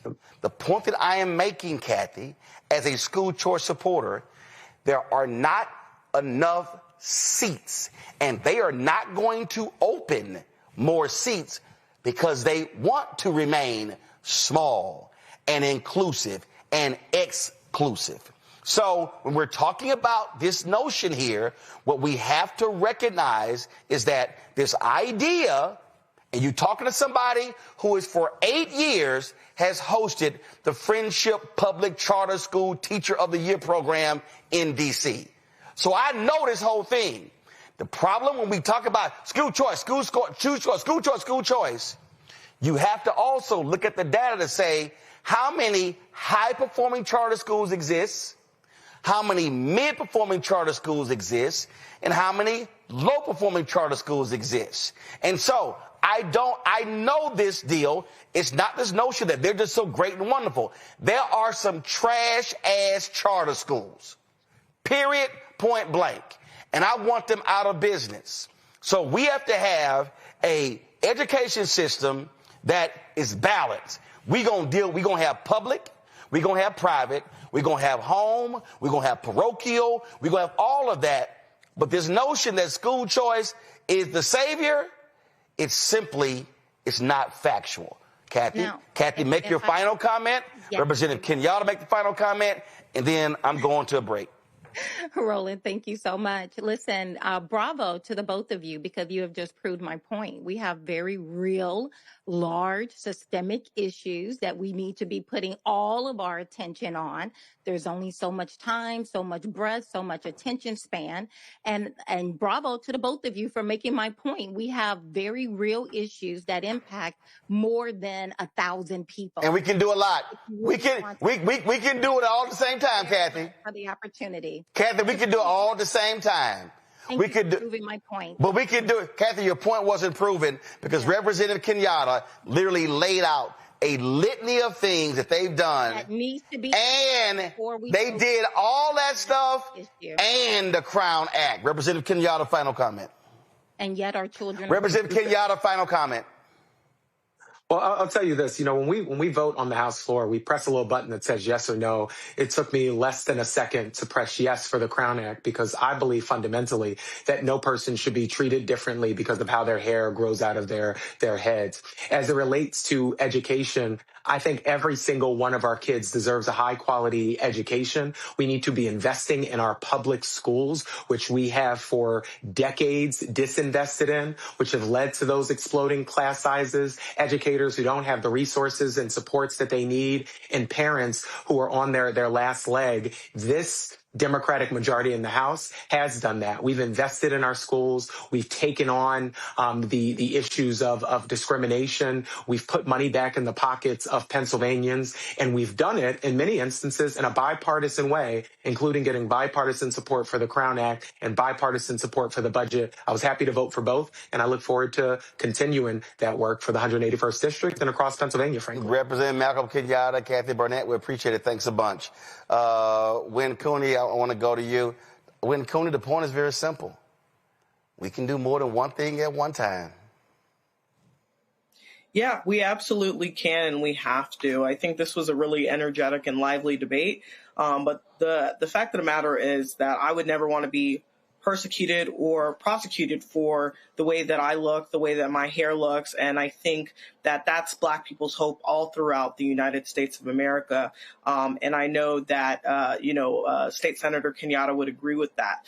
And so while they keep on doing the great work that they're doing in Pennsylvania, we have to be very, very careful of Black people who cause division amongst other Black people. I think it's okay for Black people to think differently as we're not a monolith.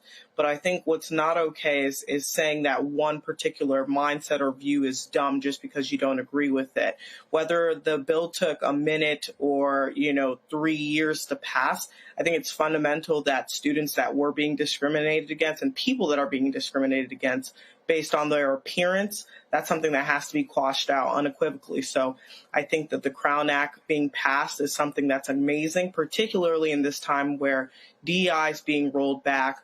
We're seeing civil rights being rolled back all throughout the United States of America. This is a win for Pennsylvania and a win for the United States. And last point here, Mustafa, this reminds me when people say, why are you talking about this on social media? We got more important topics. Hell, I can make 6, 8, 10 posts in a day. So this idea, whenever I hear somebody say, we got more important things to focus on, what that says is you don't want to deal with this one. Being multi-talented people means that we can do a number of things. But as Black folks, we also understand that there are certain dynamics that we have to deal with that we often have to bring forward and have to address. And the Crown Act is one of those moments when we get to actually address some injustices that have held us back in various ways.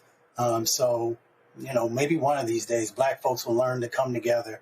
We'll learn that we can, when we're stronger, when we all, kind of join hands and focus on the things that have held us back. And I appreciate Malcolm for the way that he articulates a message, the way that he unpacks it, and the way that he gets things done, and all those others who helped pass the Crown Act, because the Crown Act didn't exist when I was coming up, and when folks were telling me that I would never make it to the top if I didn't cut my locks off.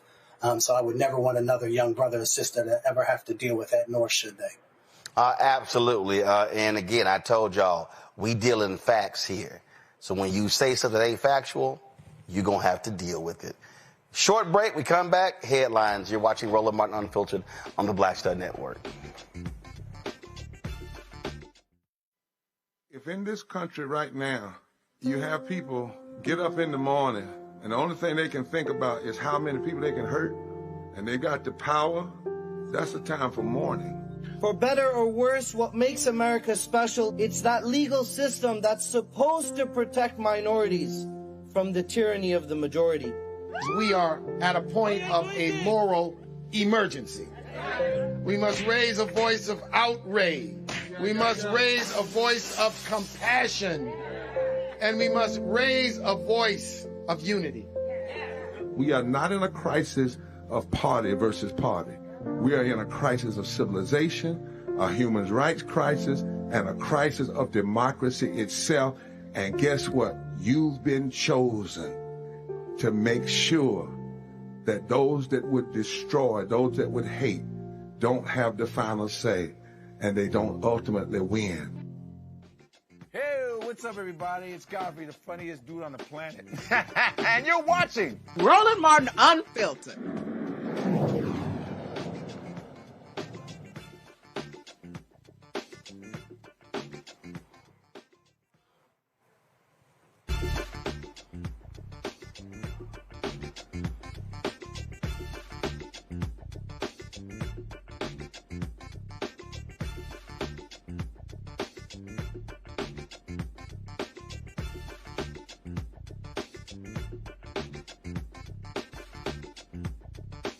All right, here's Brittany Noble with headlines.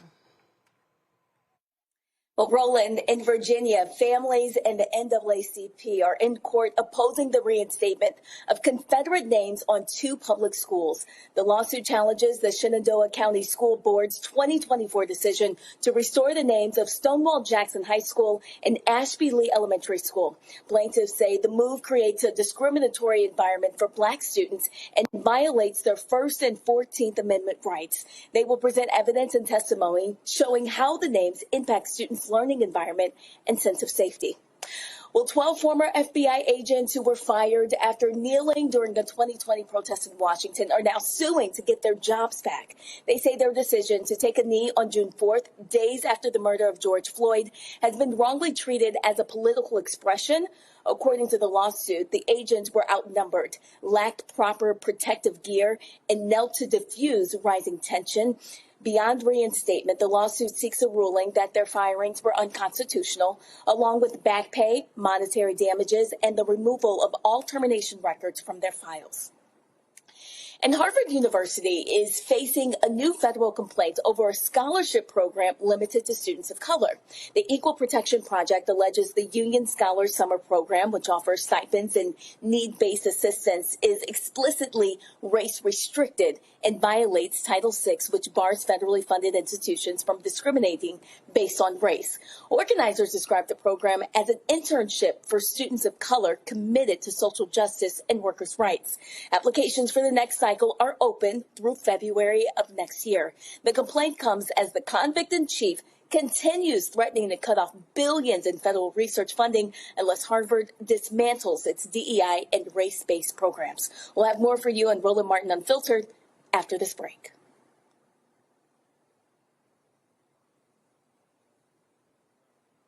This week on the other side of change. Book bans, anti-intellectualism, and Trump's continued war on wisdom. This is a coordinated backlash to progress. At the end of the day, conservatives realized that they couldn't win a debate on facts. They started using our language against us, right? Remember when we were all woke and the woke movement and all that kind of stuff? Now everything is anti-woke, right? When we were talking about including diversity, equity, inclusion, higher education, now it's anti-DEI. All this are efforts to suppress the truth because truth empowers people. You're watching The Other Side of Change only on the Black Star Network. Michael McMillan, President and CEO of the Urban League of Metropolitan St. Louis, and you are watching Roland Martin Unfiltered.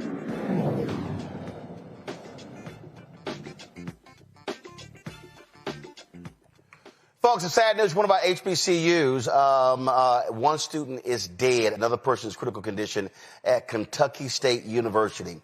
This here is according to WLWT-TV. It says that the Frankfort Police Department got a call around 3:35 p.m. regarding, quote, an active aggressor. A suspect was taken into custody around 3:40 p.m. One student died from the shooting. Another student has been hospitalized in critical condition but is stable. The suspect who was taken to custody is not a student at the university. No one knows exactly what went on here. The governor, Andy Beshear, said, quote, violence has no place in our Commonwealth or country. Let's please pray for the families affected and for our KSU students. Kentucky State University was placed on lockdown while the investigation continues. And so, again, a deadly shooting on the campus of Kentucky State University this afternoon. One student dead, one student in critical condition. The shooter has been apprehended. And so certainly sad news right there. Folks, let's also, I got to talk about this story right here.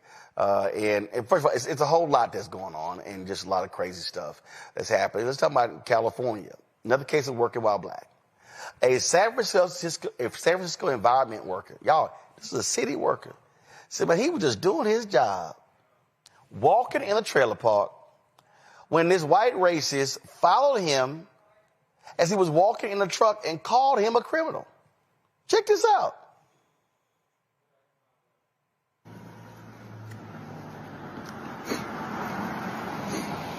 Hey.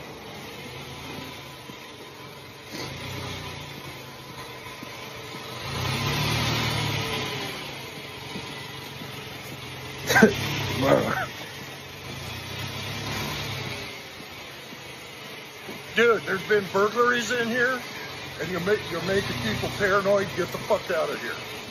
Wow. Okay? That's nice to know, Get man. the fuck out. Wow. This man trying to say I caused burglaries. Wow. Where's your partners? Where's your partners? So what? Don't come close to me. Where's your partners? Are you trying to hit me? Motherfucker. You trying to assault me, sir? Oh, he finna run me over. That boy not playing, though. Chill, bro. I'm trying to leave.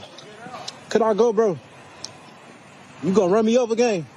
He trying to run me over, folks. Let me get up out of here, man. Don't run me over, bro. I ain't gonna lie.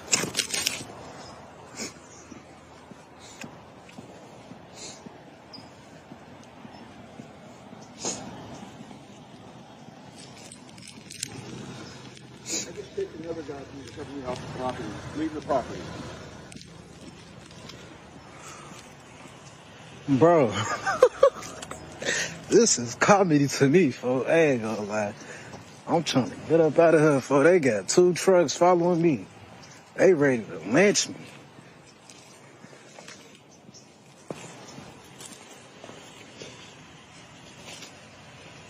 Get out. All your partners get out of here. The worker has not been identified, but his harasser has been identified as 52-year-old Mark Harlan Thompson. San Francisco police confirmed they've opened an investigation and are looking into whether Thompson's actions were racially motivated. Yeah. All right, check this out. Now, y'all know what FAFO means. I don't know when these people gonna learn. All right? So this unidentified white woman, she found out the hard way. When a black woman warns you she gonna knock your ass out, believe her. Hey, bitch, y'all fuck y'all kids, bitch. Don't ever tell my motherfucking mama to fuck me. You stupid racist white bitch. You go to a black motherfucker. Yes. Yeah, you're racist. You a racist bitch. So are you. You a racist ass bitch. So are you. So are you. I'm stepping away. If you come any close, I'ma dog you. Dog that bitch. No! Stop playing with me. She pushed in. Oh my God. Yeah. Bitch, I told you. Bitch, I told you. Oh, get your ass up. You ain't never touched you. Y'all seen me back up and you came. Yeah. You touched him. Sorry. Don't get parking. Go back down. Yeah.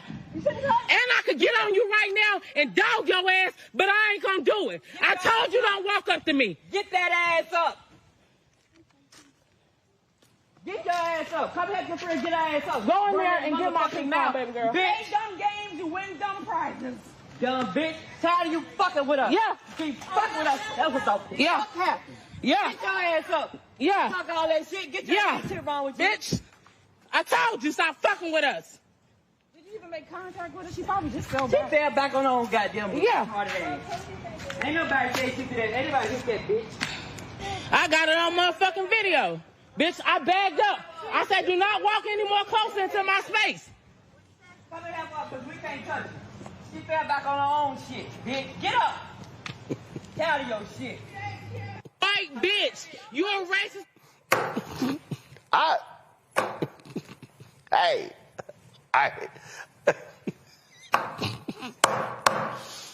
Oh my God, I told you people crazy.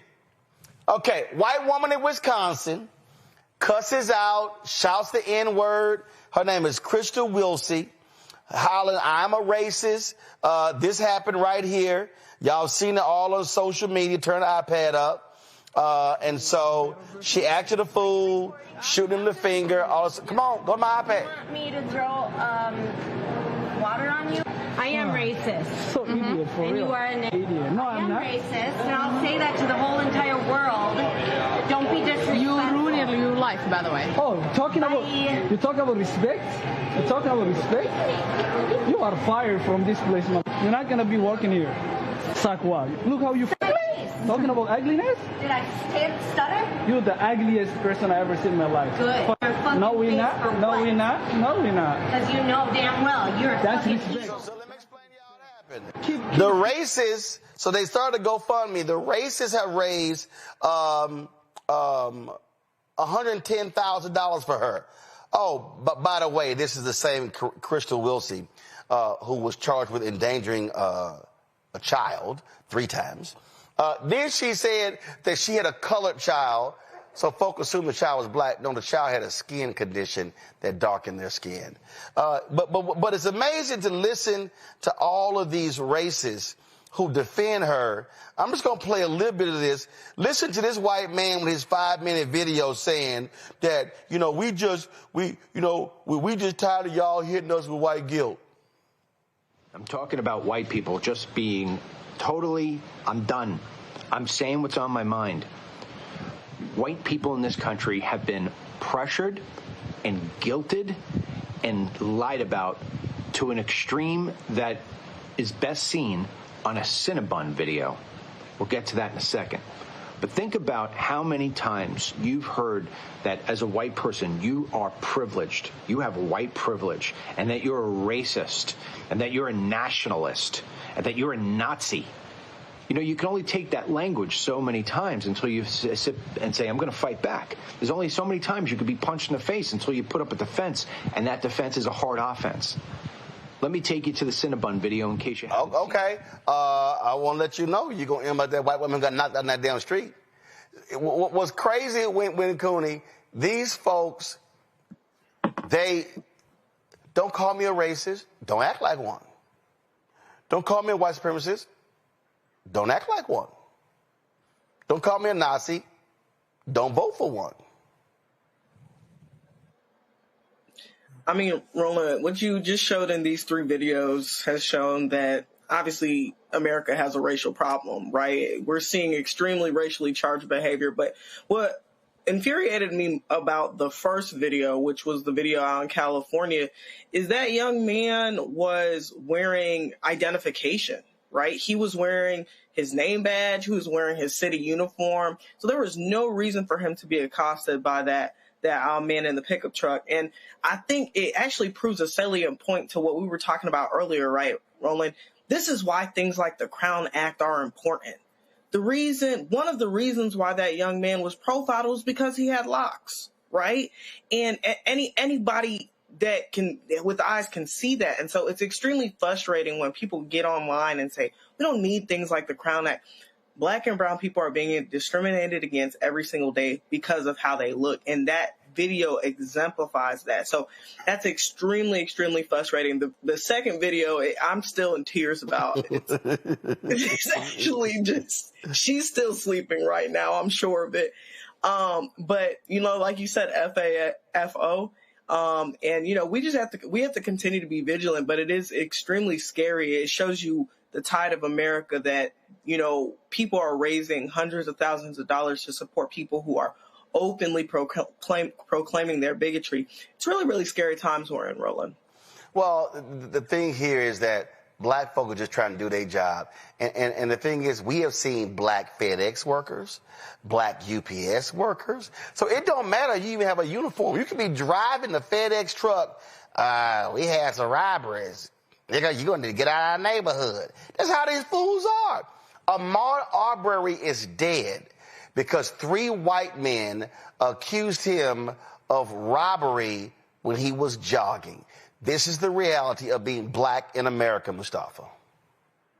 Yeah, that last point is so incredibly important because racism is deadly in many instances for our community.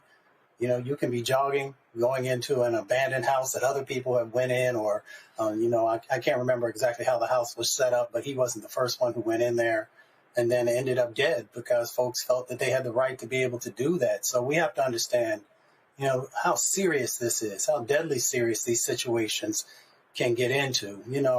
I'm a man who believes in peace when you can, but, Malcolm said, if you put your hands on me, then I'm going to make sure that you'll never put them on anybody else. And folks need to understand when you want to talk about the stressors that are associated with dealing with the many of the situations that we have to deal with, then, of course, unfortunately, sometimes there are situations where you have to change those dynamics as rapidly as possible. For that last video that the man was talking about, white folks being tired, who could possibly be more tired than our folks of all the injustices, of the structural inequalities, of the laws that were put in place to allow us to be brutalized, that allowed folks to be able to take our land, to allow folks to be able to, do whatever they wanted with the women who are in our lives and a number of other things. So when you bring forward now, because somebody has said something that you now have to push back, if that was the case, then, we would have had done that a long, long time ago, but yet we still found grace and found ways of being able to address these issues. So I don't have a whole lot of sympathy for individuals who, because somebody said something now, you decide that now you have to fight back and push back when you are the ones who actually put in place the injustices that have caused this situation. America has to figure out if it wants to address the issue in a real way and do the real work. And until it does, we are going to continue to have these problems. And this is why I wrote my book, White Fear, How the Browning of America is Making White Folks Lose Their Minds. And they are truly losing their minds. Time for Marketplace. Roll it.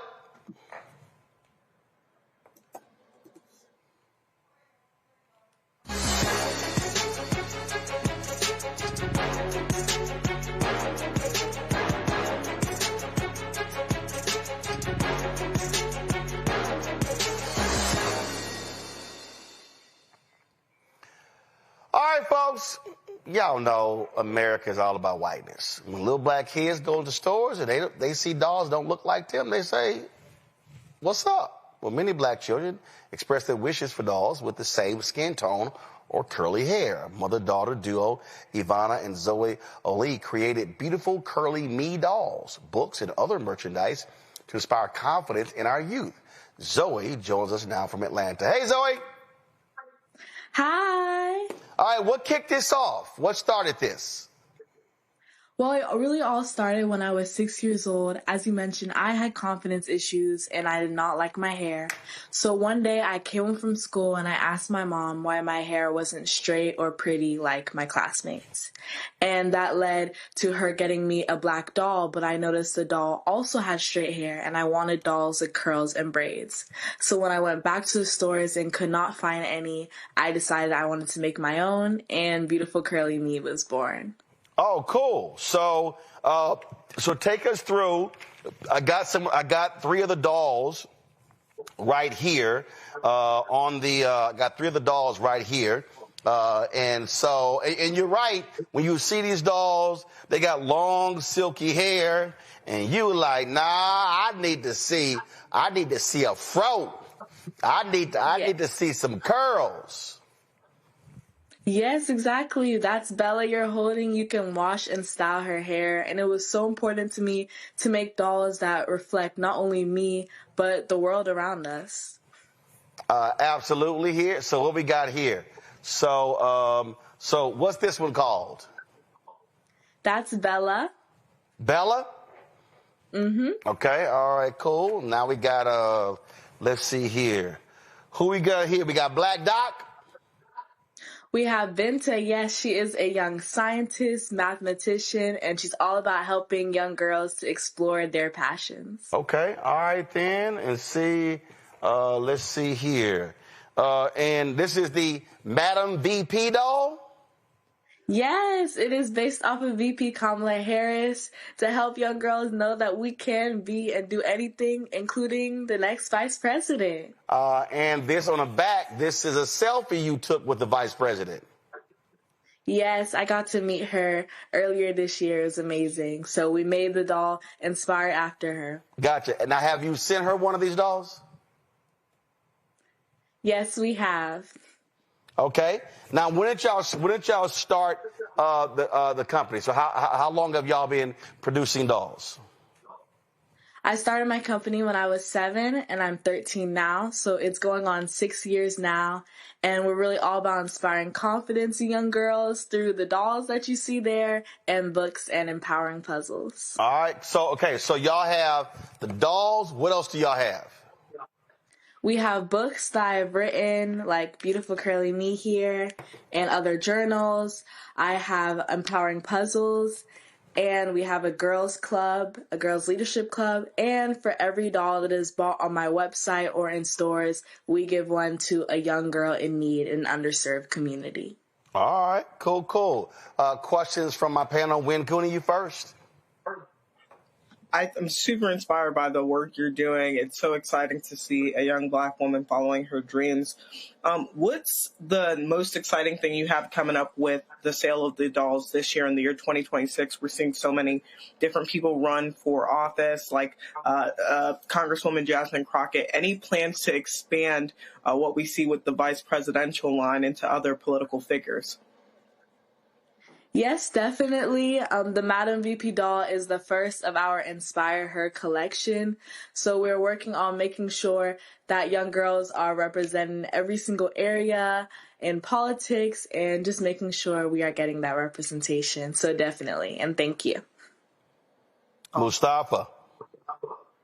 Well, you've done so many amazing things at such a young age. What's the future look like for you? And what would you like to be able to, what's the next big mountain you want to climb? Yeah, so right now for the business, we are working on expanding our product line to more toys, as well as I'm launching a confidence course, and we are working on a TV animated series in the works by the grace of God. And for me personally, I speak, so I gave a TEDx talk when I was 10 years old. I'm the youngest Black person to do that. So I'm continuing to speaking and just spreading my message of confidence to girls all over the world. All right. And so any new dolls coming up? Anything, what are you working on next? Yes, we have some new dolls coming up, some that are into art, creatives, engineers, so definitely a lot of new products to look out for. Okay. And when you're coming up with these new ideas, where are you gaining inspiration from? I really gain inspiration from the world around me, so the people I see. When I was younger, I really wanted to create a doll that had hair like mine, that had hair like other girls I know, just to make sure we were representing how the wide variety and the diversity and the beauty of our people. Oh, that's cool. And so, now see what I really love about this doll here. Go to my eye. See, when I do this here, this is me with one of my nieces. Come on, I'm jacking with my niece Rachel right here. So yeah. So this is what I'm always doing to her little blonde head. So yes. Yes, and it feels the same, doesn't it? Just yes. like our hair. Actually, this one feel better than Rachel's hair. I think this was just washed. I think Rachel needs a wash. Yeah, you can wash and style her hair. So. All right, folks, if y'all want to check out Zoe's dolls, Beautiful Curly Me, I want y'all to go right now, shopblackstarnetwork.com. Y'all need to buy everything out. Christmas is coming up. This is fantastic, and it really is cool. And this is not some little dainty ass doll. This is a big ass girl. I mean, this child almost is big. So my niece just had a baby. This doll bigger than that baby. And so y'all see how tall this doll is. And so we got, come on, zoom it out. And so we got Benta. Who is the scientist. We got Benta right here. And then we've got the doll inspired Madam VP. And again, what's her name? Bella, and she is 18 inches. So we got Bella. Bella's 18 inches. You gonna have any male dolls? Not yet, but we can. I think you need a Roro doll. I think that's what you need. We should talk about that. I think you need a Roro doll. That's what I'm saying. That's what I'm thinking. All right, y'all, I want you to go to shopblackstarnetwork.com. Buy everything up. All these dolls are available. Also, the books, all that stuff is available right now. ShopBlackStarNetwork.com. ShopBlackStarNetwork.com. We've got all of these. These are Black-owned products. You can check out Zoe's dolls. All of these products that you see right over to my left. We got other dolls. We got Christmas decorations, skin care products, car wash stuff. We got journals, crossword puzzles. We got, nurse, what's up nurses wear? I forgot they wear. Yeah, I call them smocks. Scrubs. We got all this sort of stuff. All of these Black-owned products are available at shopblackstarnetwork.com. So Zoe, congratulations. 6 years in business. I love hearing these entrepreneur stories. Great job. Tell your mom and your family hello. Thank you so much. I appreciate it. Let me thank Win Cooney. Let me thank Mustafa. Scott, he got that Cricket Wi-Fi, so we couldn't get his computer working. So see what happens. Cappers, they stuff don't work. So we're going to sit here and work on that stuff. Again, let me thank y'all for being here. I certainly appreciate it. Thank you so very much. Folks, that is it for us right here on today's edition of Roland Martin Unfiltered on the Black Star Network. If y'all want to support what we do, we've had more than 36,000 people who've donated to our show since we launched September 4th, 2018. We center Black people. We make us the star of our own movie. And so, listen, there's not a lot of news information shows out there. It's just not. So when you support us, you're supporting this show. So you want to contribute via Cash App. They got rid of our individual accounts. Use the Stripe QR code. You see it right here in the bottom left-hand corner. If you want the link, go to blackstarnetwork.com. Also, the Stripe QR code is also used for credit cards. PayPal is R Martin Unfiltered. Venmo is RM Unfiltered. Zelle, Roland at RolandSMartin.com. Roland at RolandMartinUnfiltered.com. Checks and money order, P.O. Box 57196, Washington, D.C. 20037-0196. Also, you can, if you want to download the Black Star Network app, go to Apple phone, Android phone, Apple TV, Android TV, Roku, Amazon Fire TV, Xbox One, Samsung Smart TV. So you do that. If you want to, of course, get my book, White Fear, How the Browning of America is Making White Folks Lose Their Minds, available at bookstores nationwide.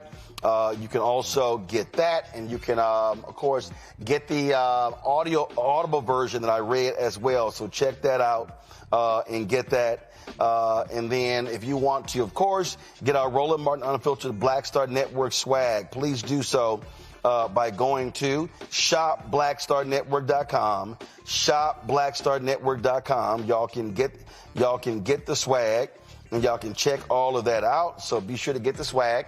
If you also want to, again, these products, these are all black-owned companies, y'all. People doing some amazing work. Let's support our black-owned companies.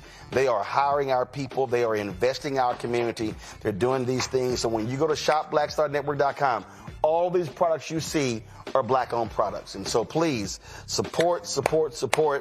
Please do so. You also, if you want to support fan base, first, I want you to download the app. Download the app. Only 9 days left if you want to become an investor. For more, I'm an investor. I invested a long time ago. More information, go to startengine.com/fanbase. Startengine.com/fanbase. Check it out if you want to do that. And I'm telling you, these dogs are pretty cool, y'all. So this really is, this really does feel like when I'm jacking with my nieces, playing with their hair. So I'm always messing with them. Remember, I got 9 nieces, 4 nephews. So I'm always jacking with them. And so I was home for Christmas. And so, you know what's so funny when you home for Christmas? How some family members are just so doggone different. So I have my niece. So my niece, Chloe. Chloe just finished law school, y'all. And let me tell you something about these folk, these nieces. So I'm a firm believer. You know, way these kids are. They want to start acting funny when they start getting their own money. And so we were home for Thanksgiving, and why is it not showing? Oh, I might have to play it for y'all tomorrow. Anyway, they were sitting here. They decided to take some shots.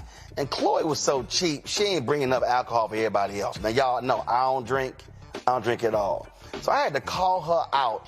I said, how you going to try to slide in here?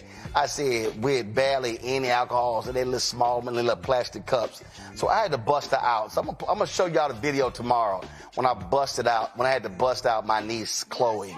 For not caring and sharing. She wasn't trying to share no tequila with my uncle, my dad, and everybody else. So, yeah, Chloe, I'm going to call you out tomorrow.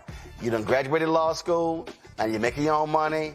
Now we ain't got to buy y'all. Y'all, I got a simple rule. When you out of school and done, no more support. You got to start buying your own stuff. So my niece, Atlantis, just had a baby. All right, I'll give you a reprieve. But Chloe, Faith, Trey, Solomon, hey, y'all got to start cutting your own checks. Y'all got to start paying for stuff around the house. All right, I got to go. I'll see y'all tomorrow.